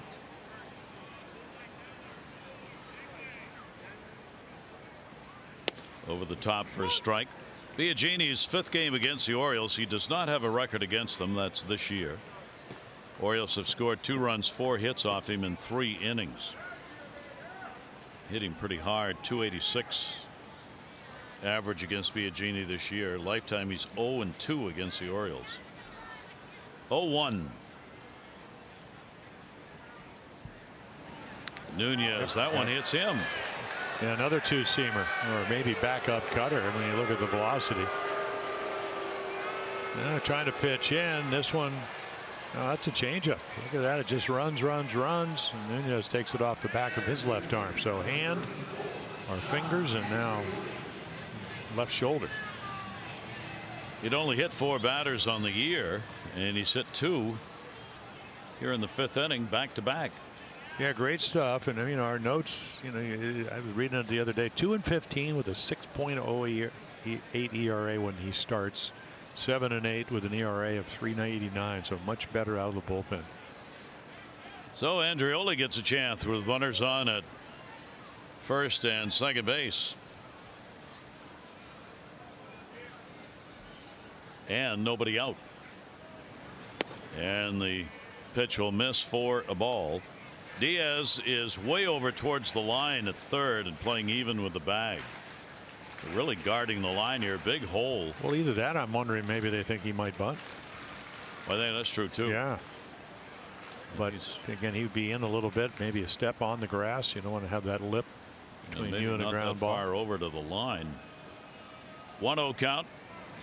And that pitch also is going to miss. So the count will go 2-0. Biagini will. Well, you think the other thing is, what does he do? He pitches a lot of righties inside. We've already seen him hit Beckham and Nunez. So that 2-seamer, it's hard to hit anywhere but down the third baseline. Orioles with that big 5 for 6 with runners in scoring position. They've stranded only 4. They've done a great job tonight getting him in. Well, the last 2 nights, what, 9 for 16 now. 2-0 count. Andreoli flied to center twice. Biagini a long high set this time, and yeah, there's that 2-seamer, and again the bottom drops out of it. Orioles double-digit in hits. They are up to 10, and of late that has become a real problem for the pitching staff. Jays pitchers 11 hits last night. They've now allowed double-digit hits in 5 straight games. They've given up the 4th most hits in the American League and the most since the All-Star break. 2-1 delivery on the way. Inside out. Pilar will come. Puts it away. Had plenty of time to get there. Andreoli retired. Runners stay at first and second base. 1 out.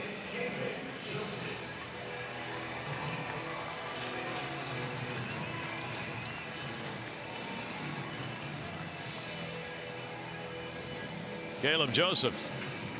Caleb has flied out a couple of times. 1 for 6. Lifetime against Biagini.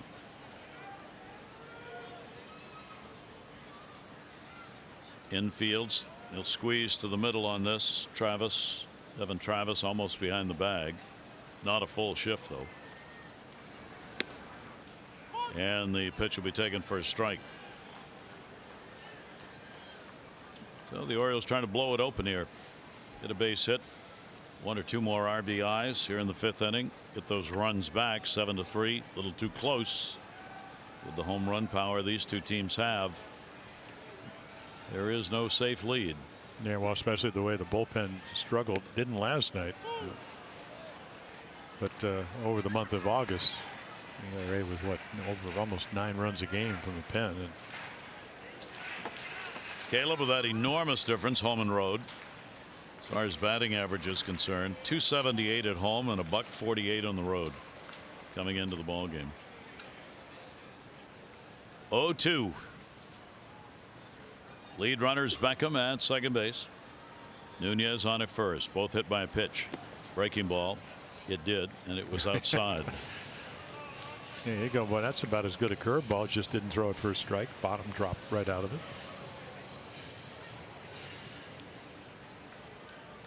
Eugenie having to work hard. The Orioles got to him when he came on in the last half inning for a base hit, but he was able to get 2 outs. 1-2 on Caleb. And in the air again, Pilar. Busy night. He'll go back. Runner will tag at second base. Throw will come in to second base. Beckham moves up to third. Nunez stays at first. Joseph retired on the fly ball out. The Orioles going to wrap up the homestand tomorrow. Alex Cobb will be on the mound. Blue Jays will send Ryan Boyucki to the mound. Our coverage on Masson, 6:30 O's Extra, presented by Southwest. Our game will be at 7. All the access you need right here on Masson.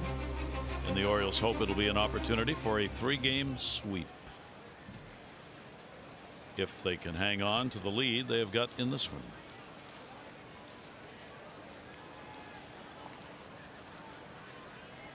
Villar standing in. Jonathan Villar in the leadoff spot. Base hit, run scored, stolen base, all coming in his last time up. 1 for 3 in the ball game. First and third, and a good rip. Yeah, threw it right by him at 96. Yeah, if you're Biagini, the last thing you want Villar to be able to do is give him a pitch that he can pull by the first baseman Smoke into right field, because nobody's playing there. Get the Orioles another run.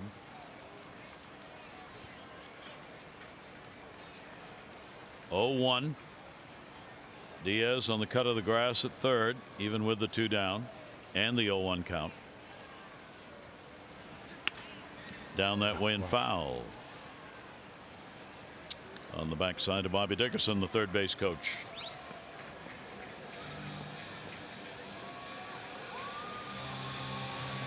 Still negotiating for runs. He's not going to give up over there. 0-2 the count.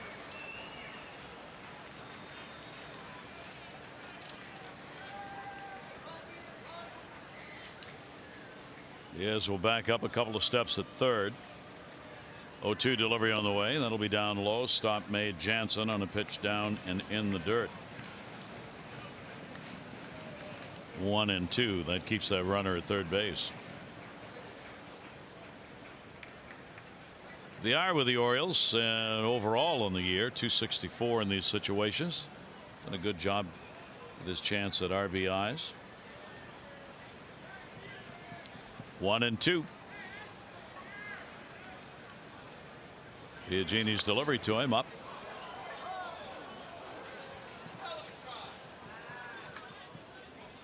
Fouls it back, and the count will stay at 1-2. Long inning for Biagini, even though he's faced only 5 hitters.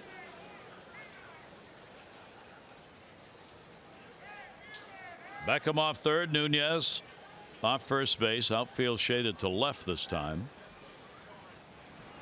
1-2 pitch way inside. Another good stop made by Jansen. Yeah, again, it's the pitch of choice. But again, instead of throwing it down and away, getting him out on his front foot, he throws it down and in, not even close to being a strike. And what happens if you're Villar and you're a veteran, you get to see more pitches. So you kind of get the time that, the 95, 96. That's not easy, but at least you get to see it 3-4 times. Jonathan Villar 1 for 3 off Biagini. 2 ball, 2 strike count. Out of that high hold.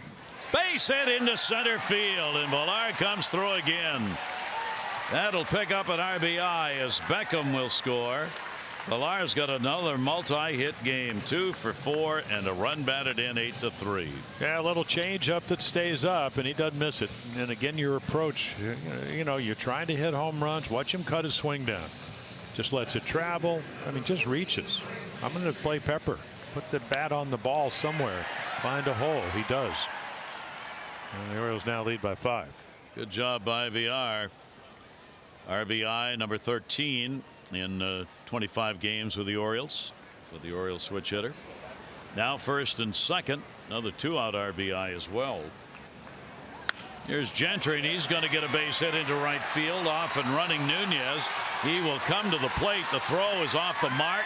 Throw down to second, and they get the out at second base. So Gentry will pick up a single and an RBI, bringing home Nunez. Gentry trying to turn it into pick up an extra base on it. Buck wants to take a look at this, have his video people look. Oh, and he may have gotten in there ahead of it. Yeah, I think might take a look at it, even though he may not want to lose a challenge at this point with the. But again, I mean, it looks like the glove's hands in there before the glove touches him. Certainly more to change on that play than the one that John Gibbons got reversed. Yep, not going to challenge it, though. I don't think he wants to lose the challenge. So a base hit and an RBI. The Orioles get a couple more runs, get 2 of those back, and it's 9-3.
T-Mobile.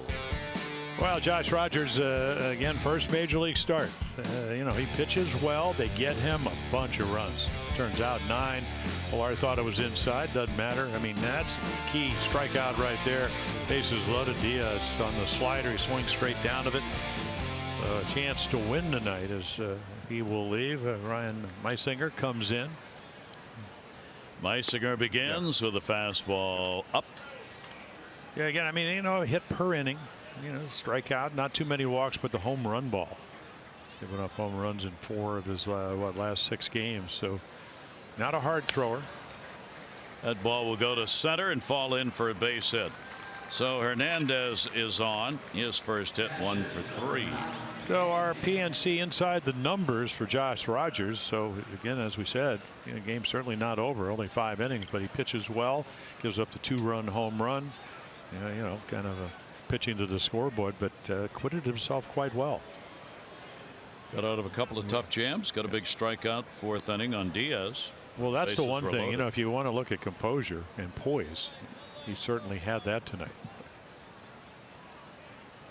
And the Orioles providing the runs. Here's Jansen, and the pitch will be taken down low. So 8 hits on the board now for the Jays. Both teams putting some numbers up. Jansen grounded out, and he has walked. Meisinger appeared against the Yankees.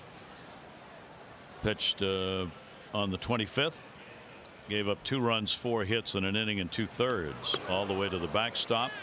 Ball didn't come back quite hard enough for Caleb to be able to make a throw, so Hernandez will go to second base. Wild pitch.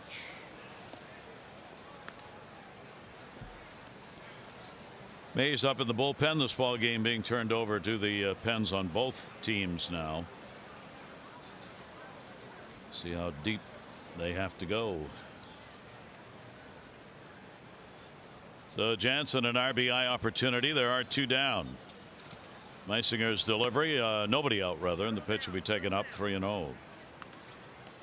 Meisinger's had only one previous game, an inning against Toronto, a run on a hit against the Blue Jays. 3-0. Got to believe he's going to take here. Diaz on deck. He does. Didn't have to worry much about it. So Meisinger not close, walks him, and there are 2 on with nobody out. Well, that doesn't make your pitching coach or manager feel pretty good with a 6-run lead walking. MLB.TV now available at a lower price, $49.99. Watch every out-of-market regular season game. Plus, get a free subscription to MLB At Bat Premium. Blackout, other restrictions apply. MLB.TV to take advantage of this special offer. That'll bring Diaz up to the plate. Diaz will take the pitch. Diaz getting some opportunities in this ball game. He was up, bases loaded, 2 down, 4th inning, and Rogers struck him out. Toronto 1 for 4. They've left 5 on. Reaches for 1 outside and a 1-ball 1-strike count.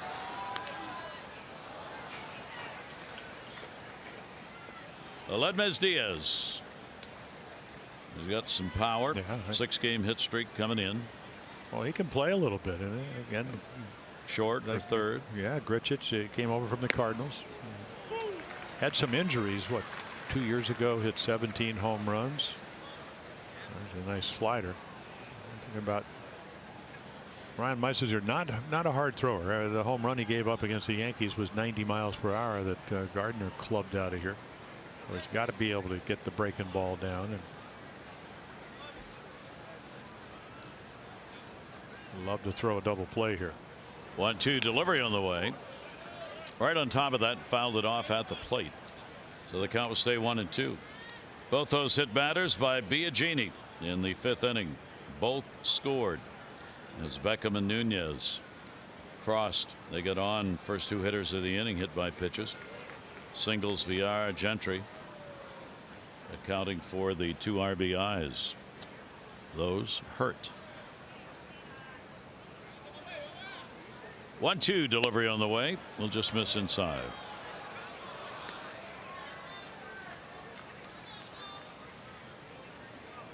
Two balls, 2 strikes.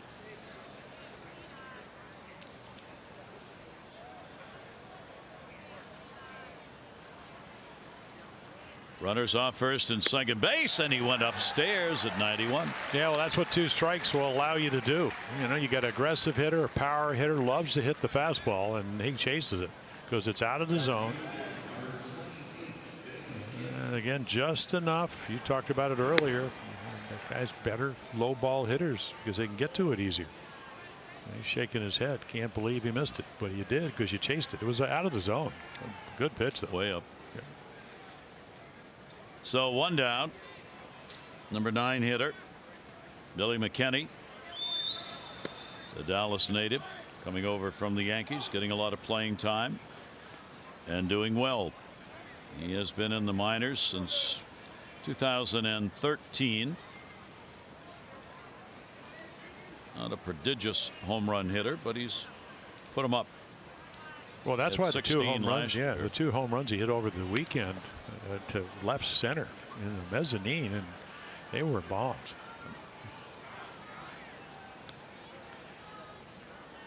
AAA ball for the first time last year. Just turned 24.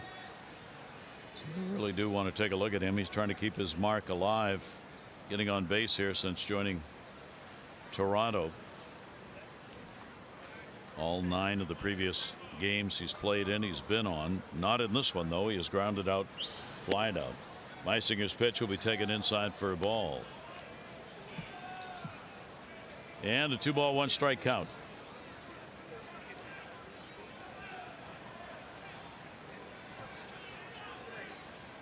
The outs have not come easy in this ball game for any of the pitchers, even though the Orioles have the significant lead.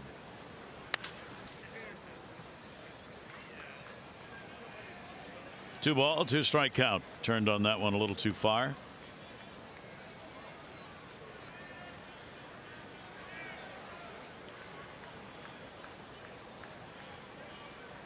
Count will stay at 2-2. Runners Hernandez, Jensen back to second and first respectively. McKinney, the pitch is there. Yeah. He watched it go and he's gone. Yeah, perfect backdoor breaking ball. I tell you, I mean, somewhere around the outside corner, he thought it was off the plate. Maybe the edge of the ball got it. You talked about again Ripperger, you know, the home plate umpire. Yeah, that ball is too close to take. The edge of the ball looked like he got it. Oh, another big strikeout. That one, ouch. No, you go back and yeah, I mean the Diaz strikeout with the bases loaded in the fourth by Rogers, huge. Right here, they're trying to get back in the game. Another big strikeout. That's the one to Diaz after they get the first two guys get on. We saw it last night. You know, Hess pitches what 6 shutout innings, and then the bullpen comes in and does their job. 0-1 delivery. Another breaking ball is going to miss down low. So Gurriel, a base hit, 1 for 3, scored in the 5th inning. Smoke, a home run, 2 RBIs. Pilar's had an RBI base hit. Count goes to 2 balls and 1 strike. Toronto just keeps hanging close enough here, trying to get that potential tying run to the plate in the ball game. Getting 2 guys on to start the 6th inning. They've had leadoff men on in half the innings. Wants the signs again. Well, you know what the pitch is probably a breaking ball, but again, he's sitting fastball. Meisinger not a hard thrower, so if you're going to throw it, just throw it to the corner. And he missed. But I mean, that's a good pitch if you move it over, and that's the difference between pitching well, sometimes struggling. Now again, you start pitching to the scoreboard. We saw what happened when Rogers did that 2-run home run. But you can't afford to walk the bases loaded here when you have a 6-run lead. And we'll get the strike on the inside corner. So the runners will be going 3-2, 2 down. AAA Norfolk, 21 games for Meisinger, 2-0, 2.28 ERA. Very tough on the left-handers at Norfolk. 3-2, runners go, and a swing and a miss as he went after one away. Ends up striking out the side, 2 left on. Take a look at our Ram Do-Offs, brought to you by Ram Trucks. Experience the power and toughness of Ram at your local dealer, or log on to Ram Trucks.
University College.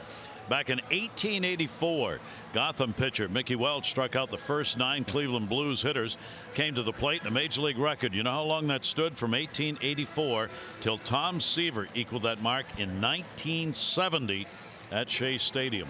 And in 2008, the Cubs game against the Phillies, something we take for granted now. They played at Wrigley in the first game with the use of video replay available to the umpires. Those are the things they could review originally.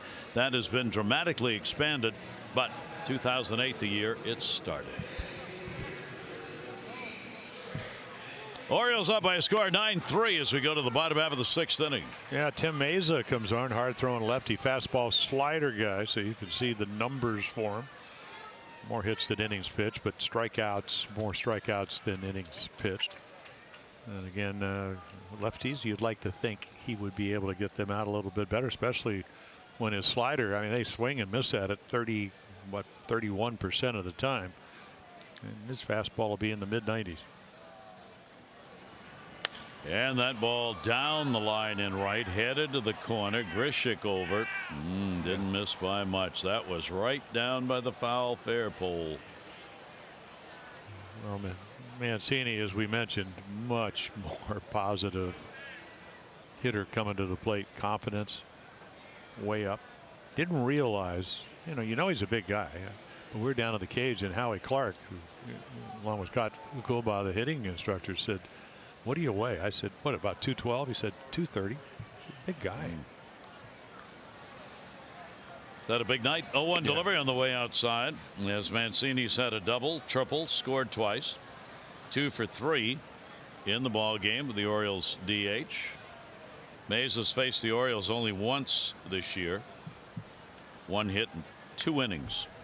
Tried to jump on one, and that one will be fouled back and out of play. Mike Wright Jr. in the Oriole bullpen. Meza, Pennsburg, PA resident, born in Allentown. Coming up through the organization last year, 19 games, went 1-0 with the big club. ERA was 6.8 though. And the fastball will be taken up high. 2 ball, 2 strike count. Mazer on for Biagini, trying to hold this at a 9-run ball game for the Orioles. Great pitch down to get him. Well, that's that slider, and I mean, again, that's his big swing and a miss pitch, and you can see why. Back foot slider, straight down. Of course, it helps when you're 6'2", 6'3", and you get the good tilt and downward angle on the slider. I think it's going to be a strike. It ends up almost on the dirt.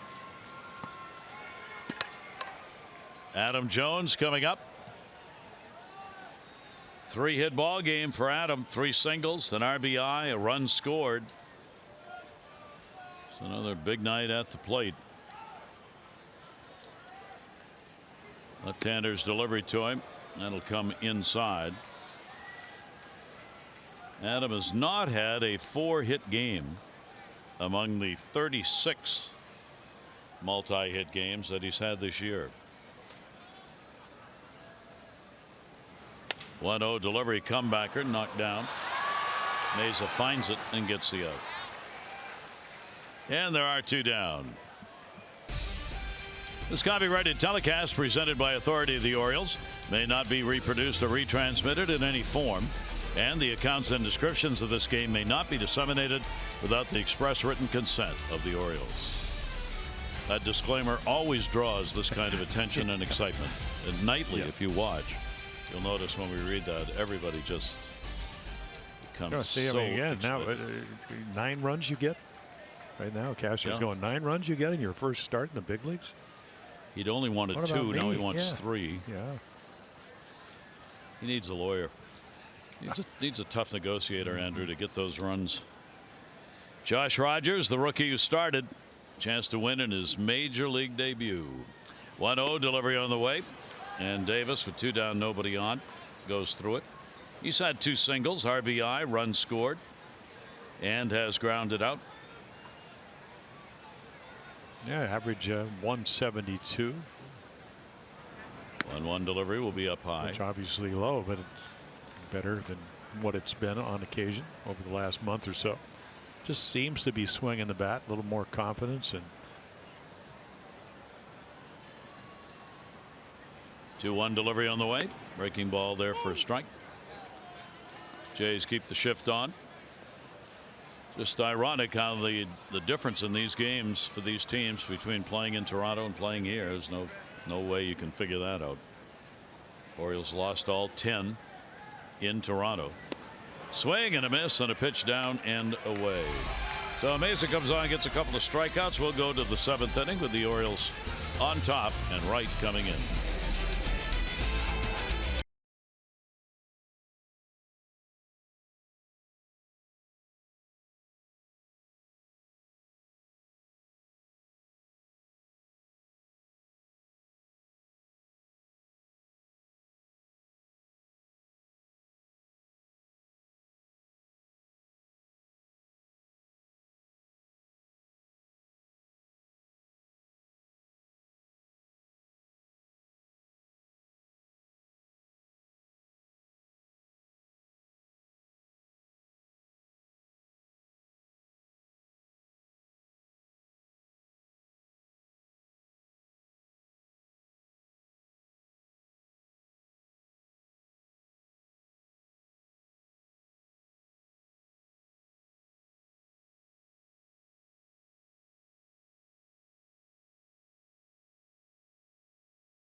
Full true moment. Well, Josh Rogers' first Major League start to get him a 5-0 lead. It's 5-1. Bases are loaded. Diaz up, and then a couple of pitches to hit, and then the slider. So swing almost straight down to get out of the inning. As the Orioles would add a couple of, well, actually 4 more runs. So a huge strikeout. One of his 2 tonight against Diaz to get out of that inning. And the Orioles up 9-3. There's your line through the first 6. Out hitting him 12-8 in the ball game, and Mike Wright Jr. coming on to pitch. Yeah, so the numbers really good coming in to August. I mean, slow start, then all of a sudden kind of righted, pardon the expression, righted the ship.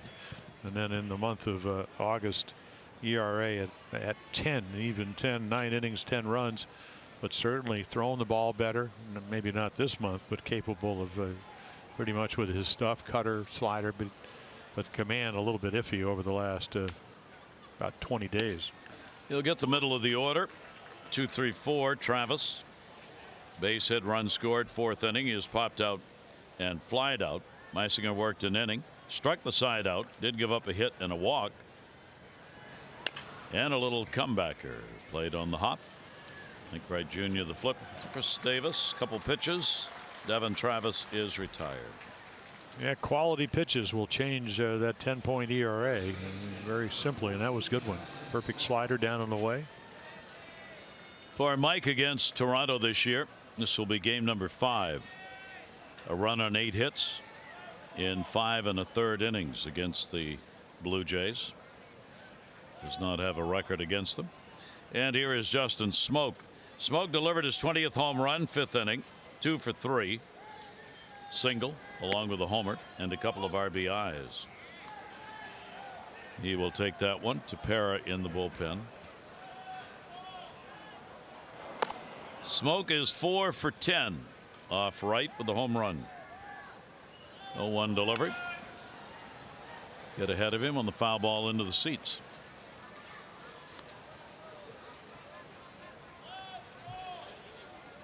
There's the shift. They are moving way out into that shallow right field spot.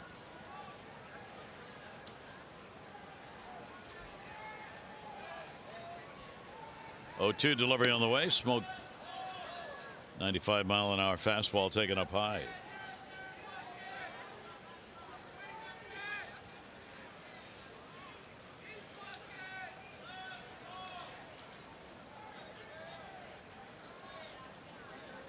1-2 delivery. Right-hander got it in, and a silo shot coming back. It'll be over the screen though and out of play.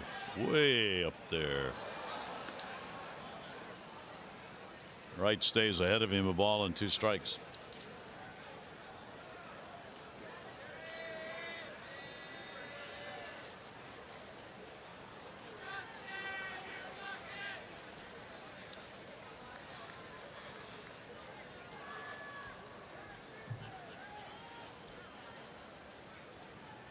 One-two delivery on the way. Cuts that one inside at 85, but it'll miss. Yeah, well, he throws 2. That was a slider. He's got a very occasional curveball, and then he's got the harder cutter at around 90. That ball just missed the strike zone. You can see Caleb just making sure get it down.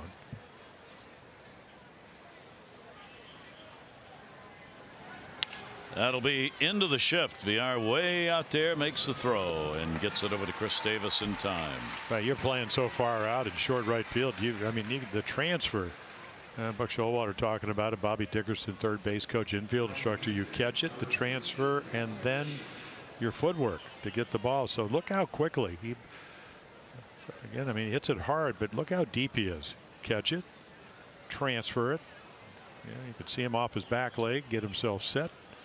And of course, Chris Davis picks it nicely. Long throw. Bobby Dickerson out there every day, no matter the record, working with these infielders. Pitch will be taken up for a ball. Grichuk, couple of hits, 2 for 3, 5-game hit streak. Getting the start in right field in the ball game, continuing his .333 plus average against the Orioles this year. And that pitch is going to miss outside. Yeah, if I'm a young player and I went through this with George Bamberger and then Ray Miller, boy, when you get good coaches that make you better, what a blessing. And all you got to do is ask Jonathan Scope and Manny Machado how good Bobby Dickerson is as an infield instructor. 2-0 delivery on the way, and Wright will get a foul ball back and out of play. Yep, Bobby has done great work with all of the Oriole infielders, and it's been an ongoing job, obviously, with the changes made and the personnel.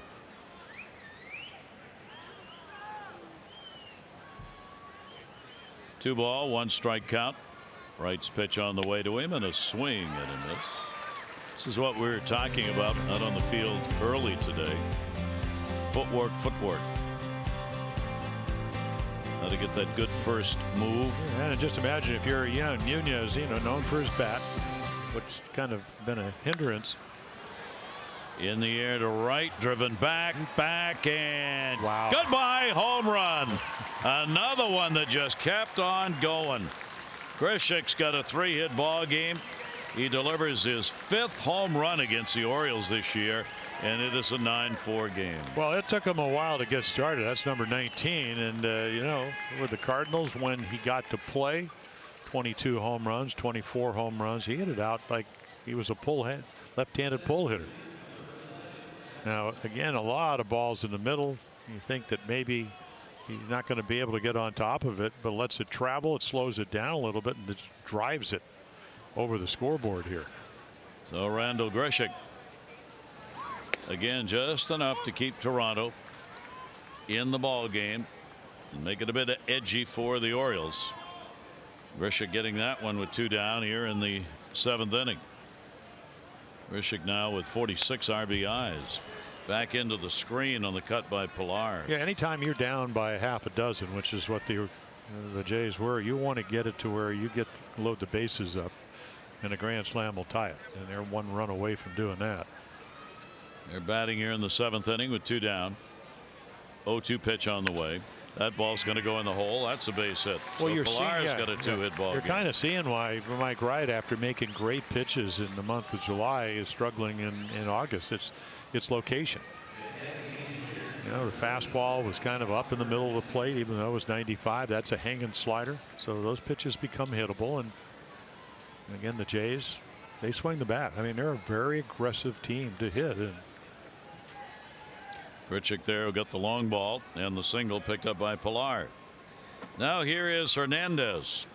A base hit, DHing, 1 for 3. He is 7th in the majors in percentage of hits that have gone for extra bases. He hits the ball hard. He's got power. He's had 26 doubles, 7 triples, and 18 home runs. That's a lot of total bases. 1-0. R2 away. Right, trying to find the out and the heat upstairs. Yeah, up and in. That'll work. Well, roller coaster ride for Mike. 7.62 ERA, and got down a little bit, 5.74, and then 2 great months, 2.30, 2.19, and then this month,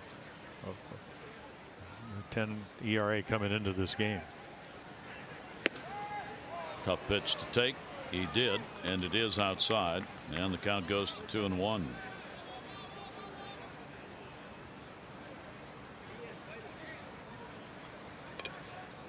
Battle engaged. Here's the pitchers. They've had to work, throw a lot of pitches in the ball game despite the 9-4 lead. Never quite comfortable, and less comfortable right now. Hernandez, he's got a multi-hit game. 2 for 4, and there are 2 on with 2 down. Well, imagine if you're Buck Showalter. You know, the last thing you want to do, and he's going to send his pitching coach out again. I mean, another slider, just it's in the middle, so it becomes hittable. So Rogers coming out, and you know, what I see, we always talk about, okay, you're 6'6". Are you going to throw over your front shoulder and be like a Ferris wheel, or are you going to be a merry-go-round? He's been a merry-go-round this month. And again, when you're that big, a lot of moving parts. Mechanics haven't been good, and the result hasn't been good. So the discussion will go on as the bullpen will move around a little bit. This is all coming with 2 down. Home run. Grisha got it with 2 away, and now the 2 singles picked up by Pilar and Hernandez have both come with 2 down.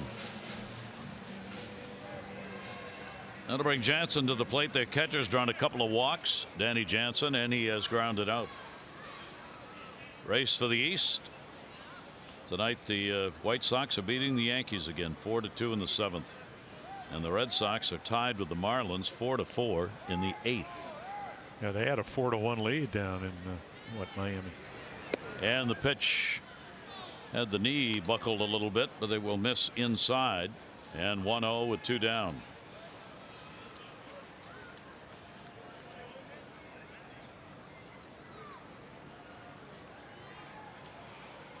Seventh inning. Right, trying to find that an elusive out.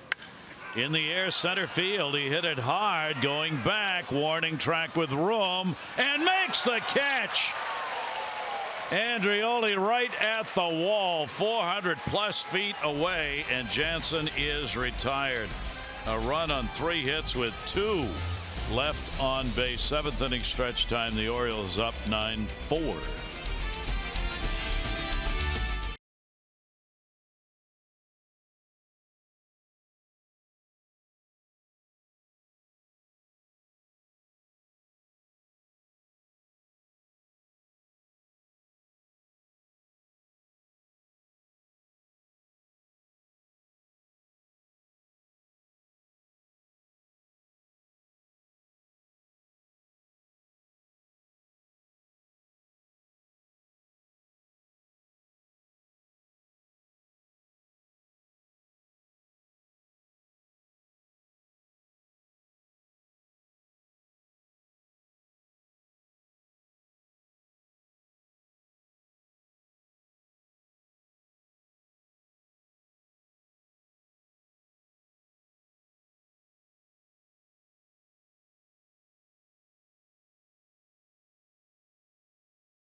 23 combined, 13 runs. Orioles on top 9-4. Bullpen ball game.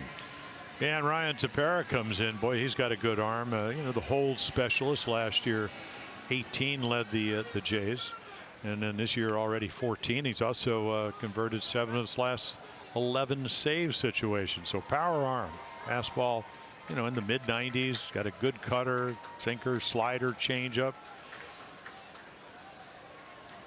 One of those games where I imagine John Gibbons, number 1, wants to keep the score where it is, and number 2, get him some work. Tepera against the Orioles, bottom of the 7th inning. Tim Beckham. Tim will take the pitch for his strike, and Tim's got our 4th drive of the game. Yeah, 2-0 becomes 5-0 when this ball lands. Bonone gets a ball down in the middle of the plate. He golfs it out of here. 415 feet. Love the launch angle. Hurry to your local Ford dealers. Great savings on cars, trucks, and SUVs. 0-1 delivery. So Beckham, big night. That home run, obviously, and then got hit by a pitch to start the 5th inning. Both he and Nunez were hit by pitches, and both came around to score on VR and Gentry's base hits. Beckham 2 for 6, lifetime off to Tepera. Tepera will take the pitch outside for a ball. Tepera is a workhorse for this ball club. And they need to get outs. He is one of those they turn to in key situations. 2 ball, 1 strike count. Outfield shaded to right, big hole left center. Beckham will go to right, over near the line. Grishik was actually moved over there, so he did not have far to go to put it away. Beckham is retired for the out. Orioles baseball on MASN brought to you by WB Mason. Who has the name brand products you love at amazingly low prices? Who but WB Mason, the official office product supplier of the Baltimore Orioles. And by Nissan. Choose Nissan today for great offers on their most exciting lineup ever. Shop ChooseNissan.com. Tepera's 7th game against the Orioles.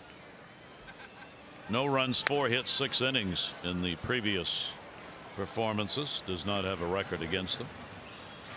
Nunez, the walk, the hit by a pitch, a run scored, and he has flied out.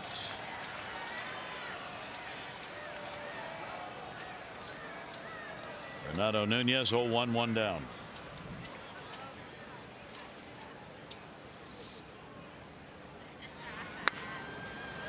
That was up there. Needed a ladder on that one. Exactly. 19th round pick, and I just kind of, well, he's starter coming through the minor leagues because he's got starter stuff. And then after working his way up to AA, New Hampshire, AAA the next year in Buffalo, 51 games, he became a reliever because he can power his way right through an inning.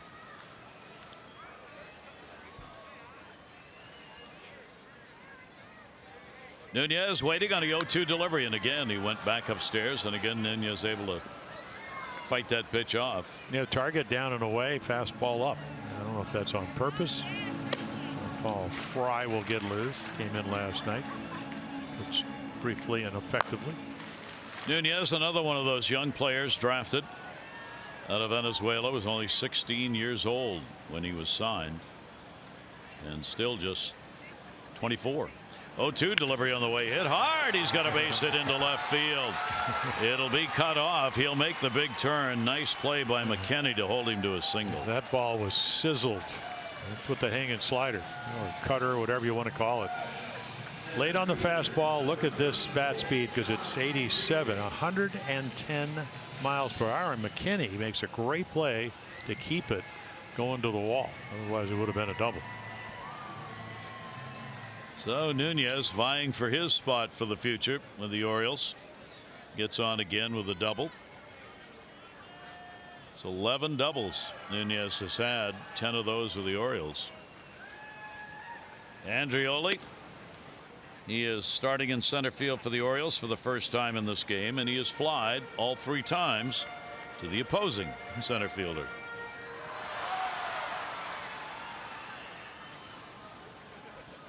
Orioles now with 13 hits in the ball game. It's Andrioli's first major league game in center. Down to third, hit hard as well. Diaz. Devin Travis gets the out. And that will do it. So the Orioles retired in the 7th. No runs, 1 hit, no errors, nobody left on base. O's up going to the 8th inning, and Paul Fry.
After being shut out 9-0 Cubs Sunday, the Reds are now 1-17 in Homer Bailey starts. Last pitcher 1-17 in his first 18 of the year. Frank Bates, 18-99 with the Cleveland Spiders. Yikes. Hawaii beat South Korea 3-0 championship. Congratulations. First shutout Little League title game since 2002, and Kentucky did it. And Honolulu won the Little League World Series this year in their first ever appearance in Williamsport. Wow. Lays for all when they got home, I guarantee you that. Fresh flowers and a big celebration. That'll be foul back and out of play.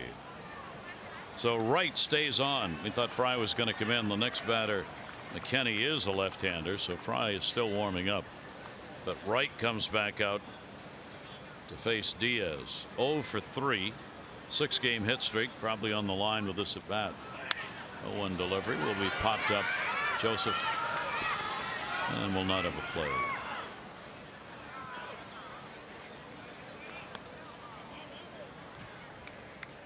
$11,762 the attendance. 11,762. Heat humidity, the index today over 100. All up and down the East Coast. Boston, New York, Baltimore, Washington. 0-2 pitch on the way, and that will be foul back. So Caleb Joseph, VR, and then Gentry due up for the Orioles.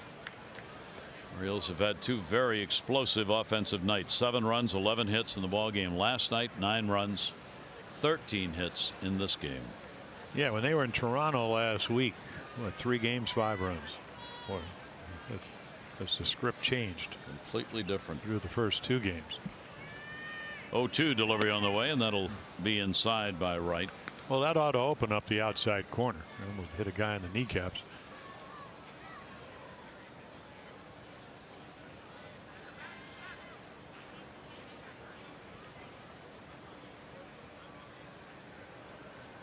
Right with a 1-2, and then goes back outside and got him. Yep, perfect pitch. That'll end a hitting streak. Again, 96. You got to play dodgeball, and then look at this breaking ball. Perfect. Starts on the plate, strike to ball. No doubt about it. I mean, you can see Diaz much better over what I've seen. Fastball hitter, and couldn't hit the perfect breaking ball low and away. So with the 9-4 lead and getting the leadoff man out, Wright stays in. And McKinney, who is 0 for 3, batting in the 9 spot. Left-handed hitter will take the pitch down low for a ball. Exceptional night for the Orioles with key hits. 7 for 10 with runners in scoring position in the ball game tonight. 1-0 the count. That one will float a bit outside. Count will go to 2-0 on McKenny. McKenny's 4-game hit streak in jeopardy here in this at bat. Gurriel, the leadoff batter, on deck. 2-0 pitch on the way, and that'll be down low. Josh Rogers, major league debut for the Orioles. 3 runs, 7 hits, 5 innings. Chance to win in his first start. Neisinger came on, worked an inning, struck the side out with a walk and a hit.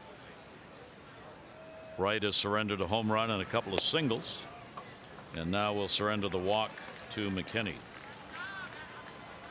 3rd walk surrendered by Oriole pitchers, 1 each in the ball game tonight.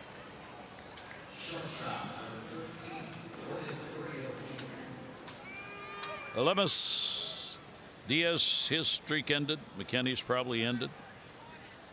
Grichuk has kept his alive at 5 in the ball game. He's had a 3-hit game. Gurriel, a base hit and a run scored. 1 for 4. 1 down and 1 on. Which will be outside for a ball.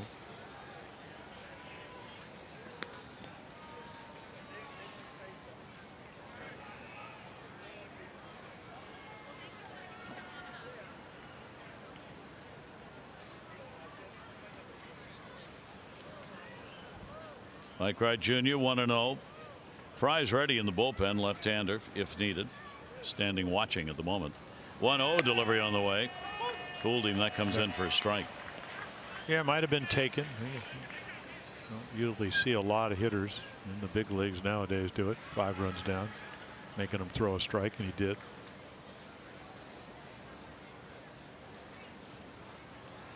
Devin Travis is the on deck batter. Infield hoping for a ground ball. 1-1 delivery on the way. 1, Yep. 2. That's even better. Line drive right into the glove of Chris Davis. We talk about tailor-made double plays.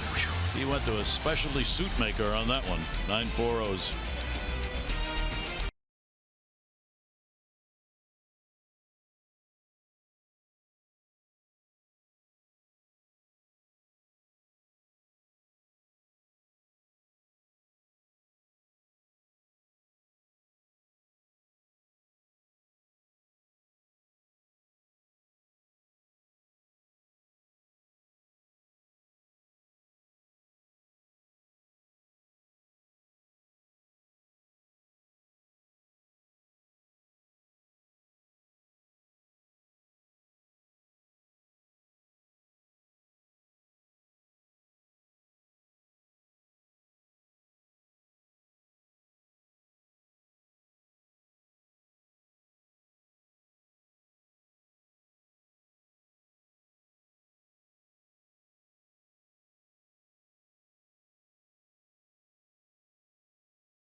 Trey Mancini and the head athletic director, trainer rather, Brian Ebel.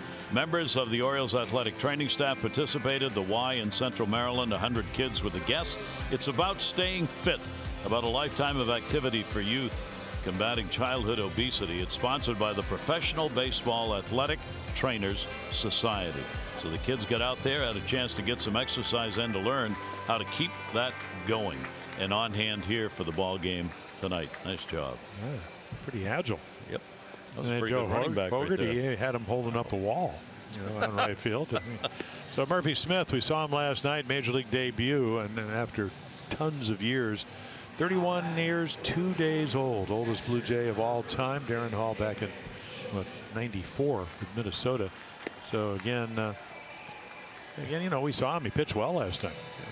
He starting a little bit down at AAA Buffalo. Also got a couple of saves in those situations. Went an inning and a third in the game last night and retired all 4 batters that he faced in his major league debut. So the Orioles will bat here in the bottom half of the 8th inning. Caleb Joseph up for the 4th time, 0 for 3 in the ball game. VR and then Gentry will be due up for the Orioles, looking to put away 2 in a row against Toronto. And the pitch will be taken up high from Smith. And waiting for that final 27th out, Josh Rogers, his family on hand, watching him in his major league debut. 1-0 delivery on the way, in the air to right. Couldn't quite get extended. Still will go to the warning track with it. Grisha calls it in. Yeah, a couple of balls he hit pretty well, but again, tough unless you're really big and strong. And otherwise, it's 10 more feet. That's all I need. VR, another solid game in the leadoff spot in this one. 2 for 4. 2 singles, run scored, RBI. VR came in hitting .308 against Toronto this year, and that number is going to go up. Jonathan VR. Ground ball to the hole. Took a hop back. And a throw that's going to go off the facade and maybe in. Yep, went into the camera well. There'll be an extra base on this. Yeah, we saw Diaz playing shortstop last night. That's how the game started. Made the play. So Gurriel gets to it. If he gets to it quickly, but again, big, a little taller than Diaz, and he just heaves it. Really tough play to make. You knows who's running. Left-hander comes out of the box, a little closer to the first base. So I would imagine would be scored as a base hit and an error. No way they certainly would have beaten that one up, even on a good throw. So the E6 moves the runner down to second base. Orioles now with 14 hits in the game. And here is Gentry getting his first home run of the year, getting another base hit and maybe an RBI. They'll hold him up at third. McKinney was fairly shallow in left field, gets it in a hurry, and the ball was stung.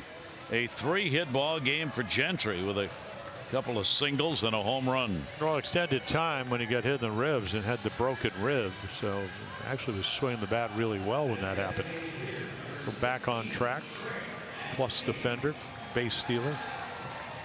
I don't think he'll be running in this situation, but certainly if it was a close game, capable of doing it. So the Orioles continue to pound him out. 1 down, 2 on. Trey Mancini, double, triple, 2 for 4. 2 runs scored in the ball game. And the Orioles with runners on at first and third base.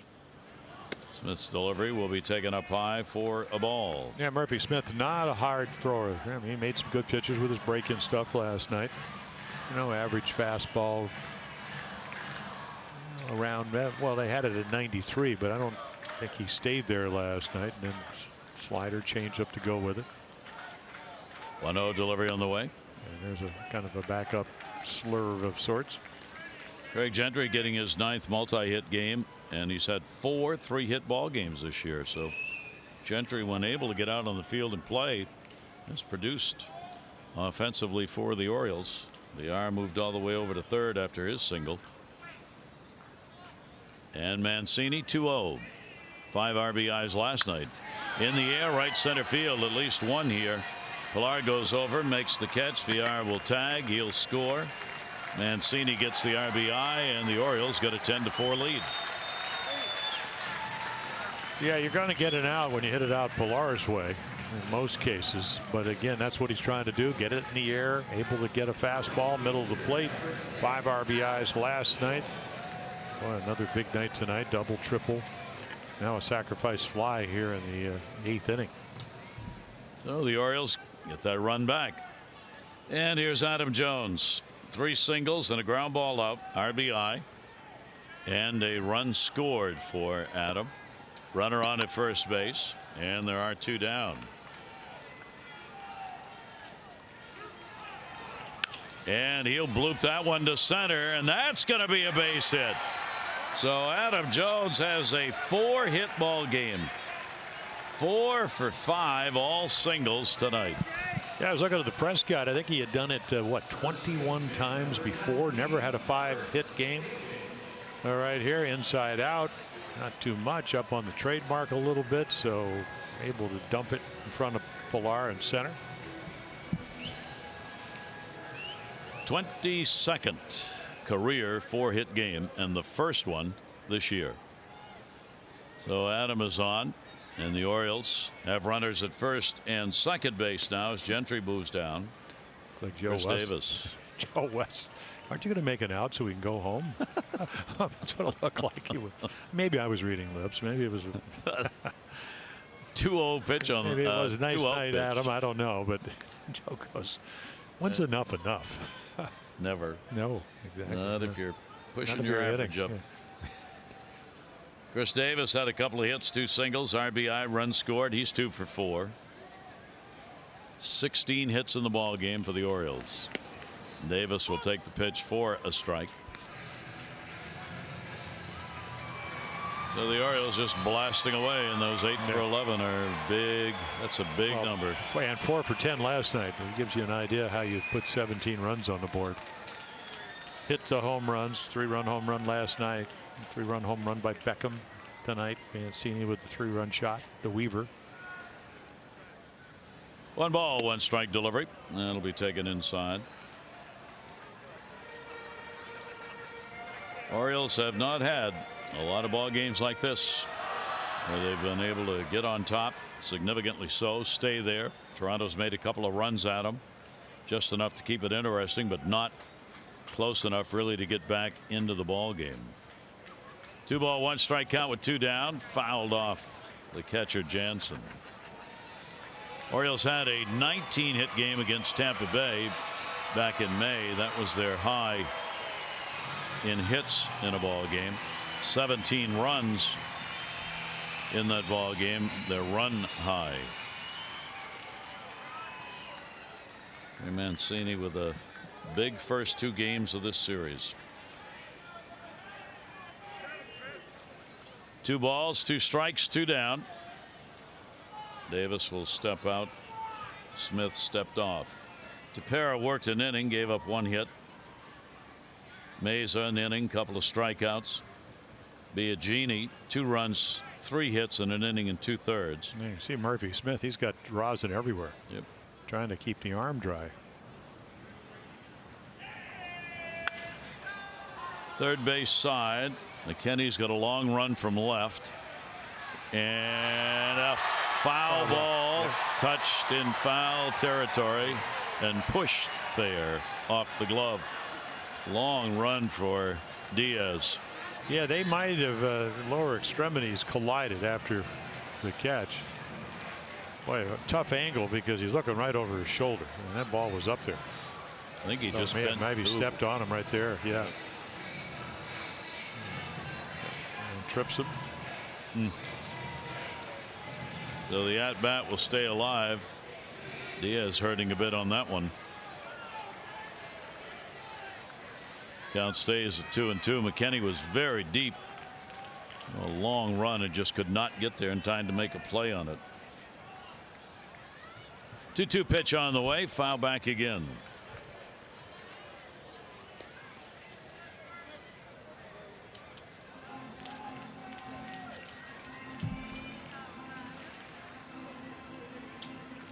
He just wants off the field right now. 2-2. Gentry, lead runner at second base. Adam Jones on at first. Ripped. It'll go down the line and into the corner. 1 will score. Grisham going after it. Going to try and score Jones. Here's the relay. There is none. All the way around from first. Adam Jones, Chris Davis, a double. 2 more RBIs and 3 in the ball game.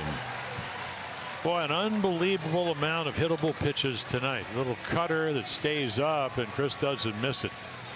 You know, Smoke's playing in pull defense, you can see him right down at the bottom of your top of your screen, and right there, I mean, he hits it so hard he can't get it. I think Richard's got to go a long way, and I mean, Adam Jones doesn't even hesitate. A couple of RBIs. Travis just holds on to it. 17 hits and 12 runs. And again, some big 2-out RBIs. Here is Tim Beckham with a runner on at second base and 2 away. Well, the Orioles offense 2 nights. Well, isn't it amazing? You know, you were talking, I mean, talking about adding to your speed. This whole inning after the fly out by Caleb Joseph started on a routine ground ball, but it's not routine when you have speed from Villar. You know, Gurriel threw it away, and then a series of clutch hits. That one in the air to right, not deep. Grishik coming. He'll get there, and will put it away. But the Orioles will pick up 3 more runs. Bottom half of the 8th inning and lead it 12-4.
With nothing to hide, that's transparency.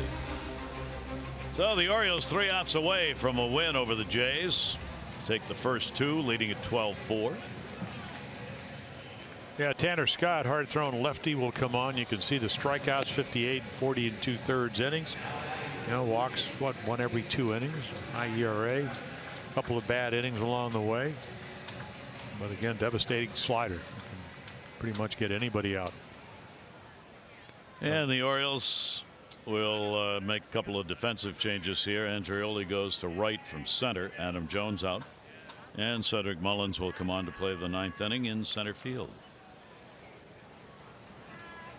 Orioles throughout the ball game kept the pressure on. Getting runners on and getting them in throughout. Oh, look out. Bat, thank goodness for the screen. Yeah, the old bat throw. And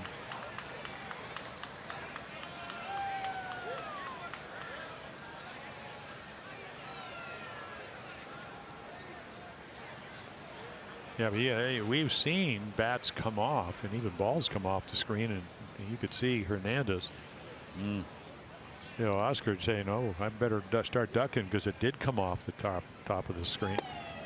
Devin Travis will take the pitch down low. Base hit, 1 for 4.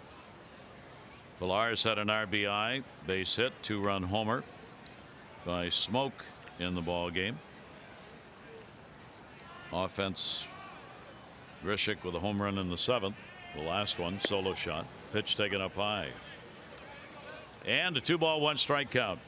Wright works 2 innings, a run on 3 hits, a walk and a strikeout. Josh Rogers is going to get a win in his major league debut. 2-1 delivery.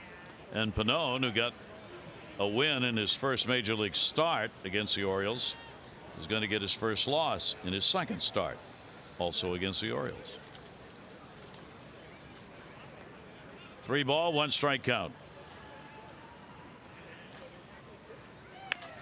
Over the top, and fouled off. Yeah, well, you could see, I mean, it's an easy 898, 99.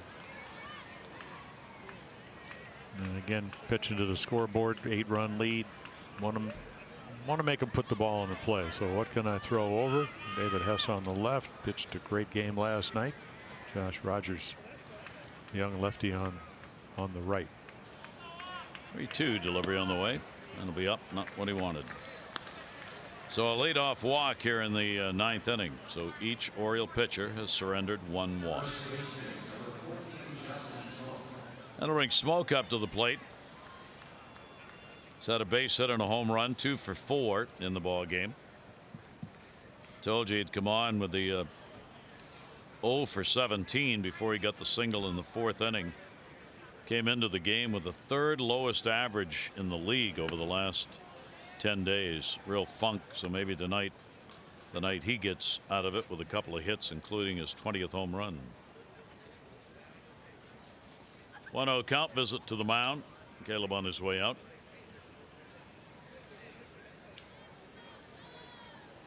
Well, you know, a lot of times when I've seen a Tanner Scott, I mean, Chris, this is a 6th-round draft choice who's always struggled with his command until maybe last year when he got to pitch 3-inning ball games as a starter, is that when he throws his slider, he gets back into his windup. So even though it is 12-4, that may be his strike of choice.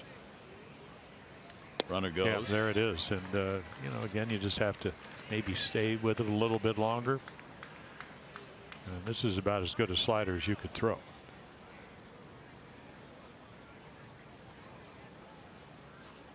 And Devin Travis takes second base with that windup going.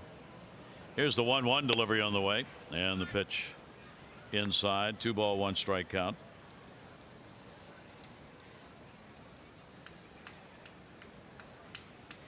Scott in 4 previous games suffered a loss against the Jays. 2 runs, 3 hits, 4 innings. Inside out nubber to first. Davis. That had just enough to reach his glove on that one. Runner to third, 1 away. Well, 98 on your fist. Yeah. So the home run off of Josh Rogers was a 3-2 pitch where he was pitching to the scoreboard. 7-1 at the time. Not the case here. All over his hands. That'll bring Grishik up. Runners moved over to third base now. He's looking for a 4-hit ball game. 2 singles, a homer in 4 times up. He's got 19 long balls and the off-speed delivery over the top of it.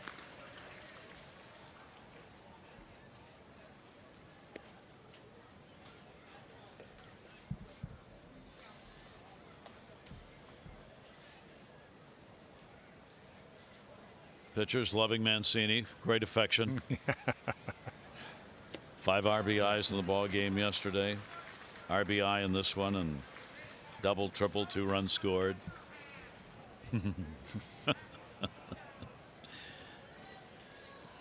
Now Andrews asking him, look, I'll tell you, just keep a couple of those for when I start, okay?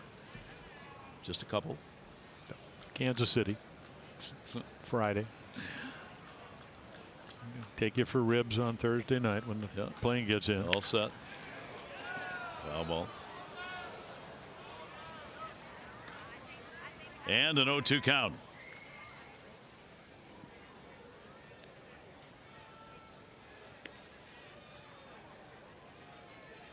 Orioles on top, 12-4, trying to put it away.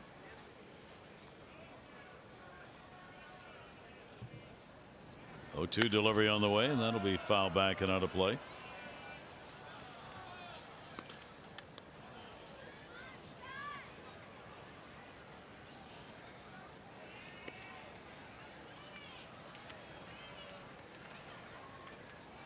John Gibbons Ball Club is coming in and watching the Orioles pile up the runs in this one. Breaking ball will just miss.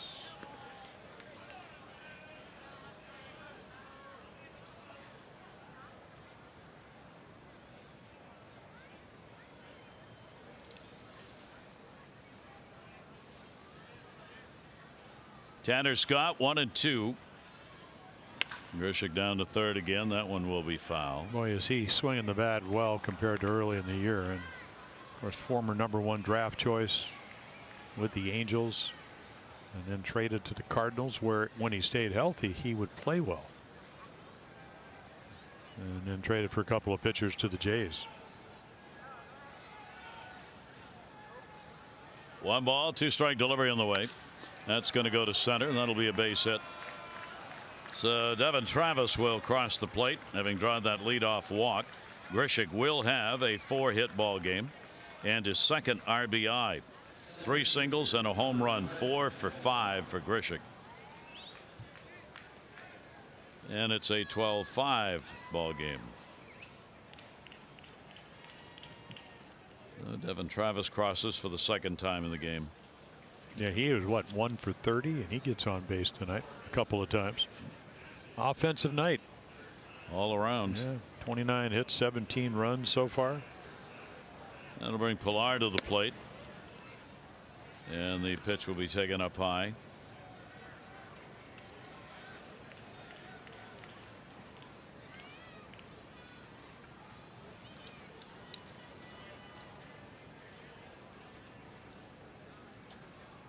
One-0 delivery. Fastball misses.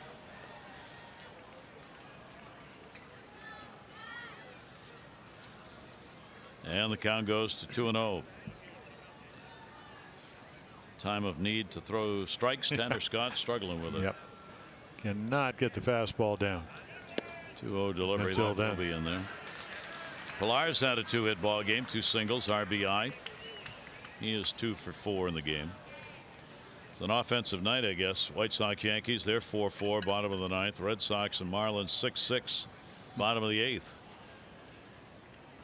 2 ball, 1 strike delivery on the way, and foul back and out of play.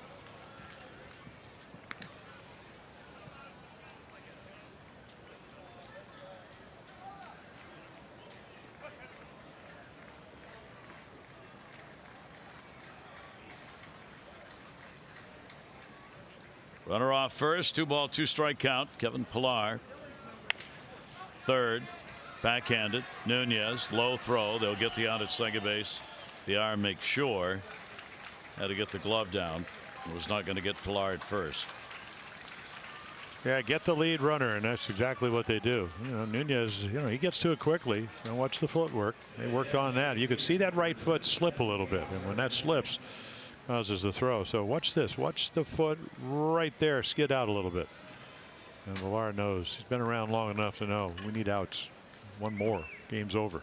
So Pilar's on at first base. There are 2 down. The Oscar Hernandez strike on the inside corner. 2 hits, 4 at bats.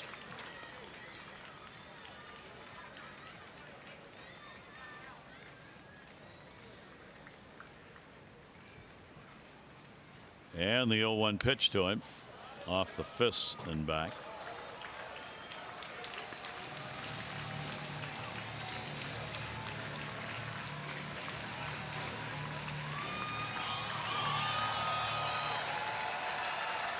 Oriole fans up. 0-2 count, 2 down. And a swing and a miss, and that is the ball game. So here in the 9th inning, 1 run on a hit. Runner left on. Josh Rogers, left-hander. First major league ball game. He's the winning pitcher as the Orioles come away with a 12-5 win, and they've won the first 2 of 3 against the Blue Jays.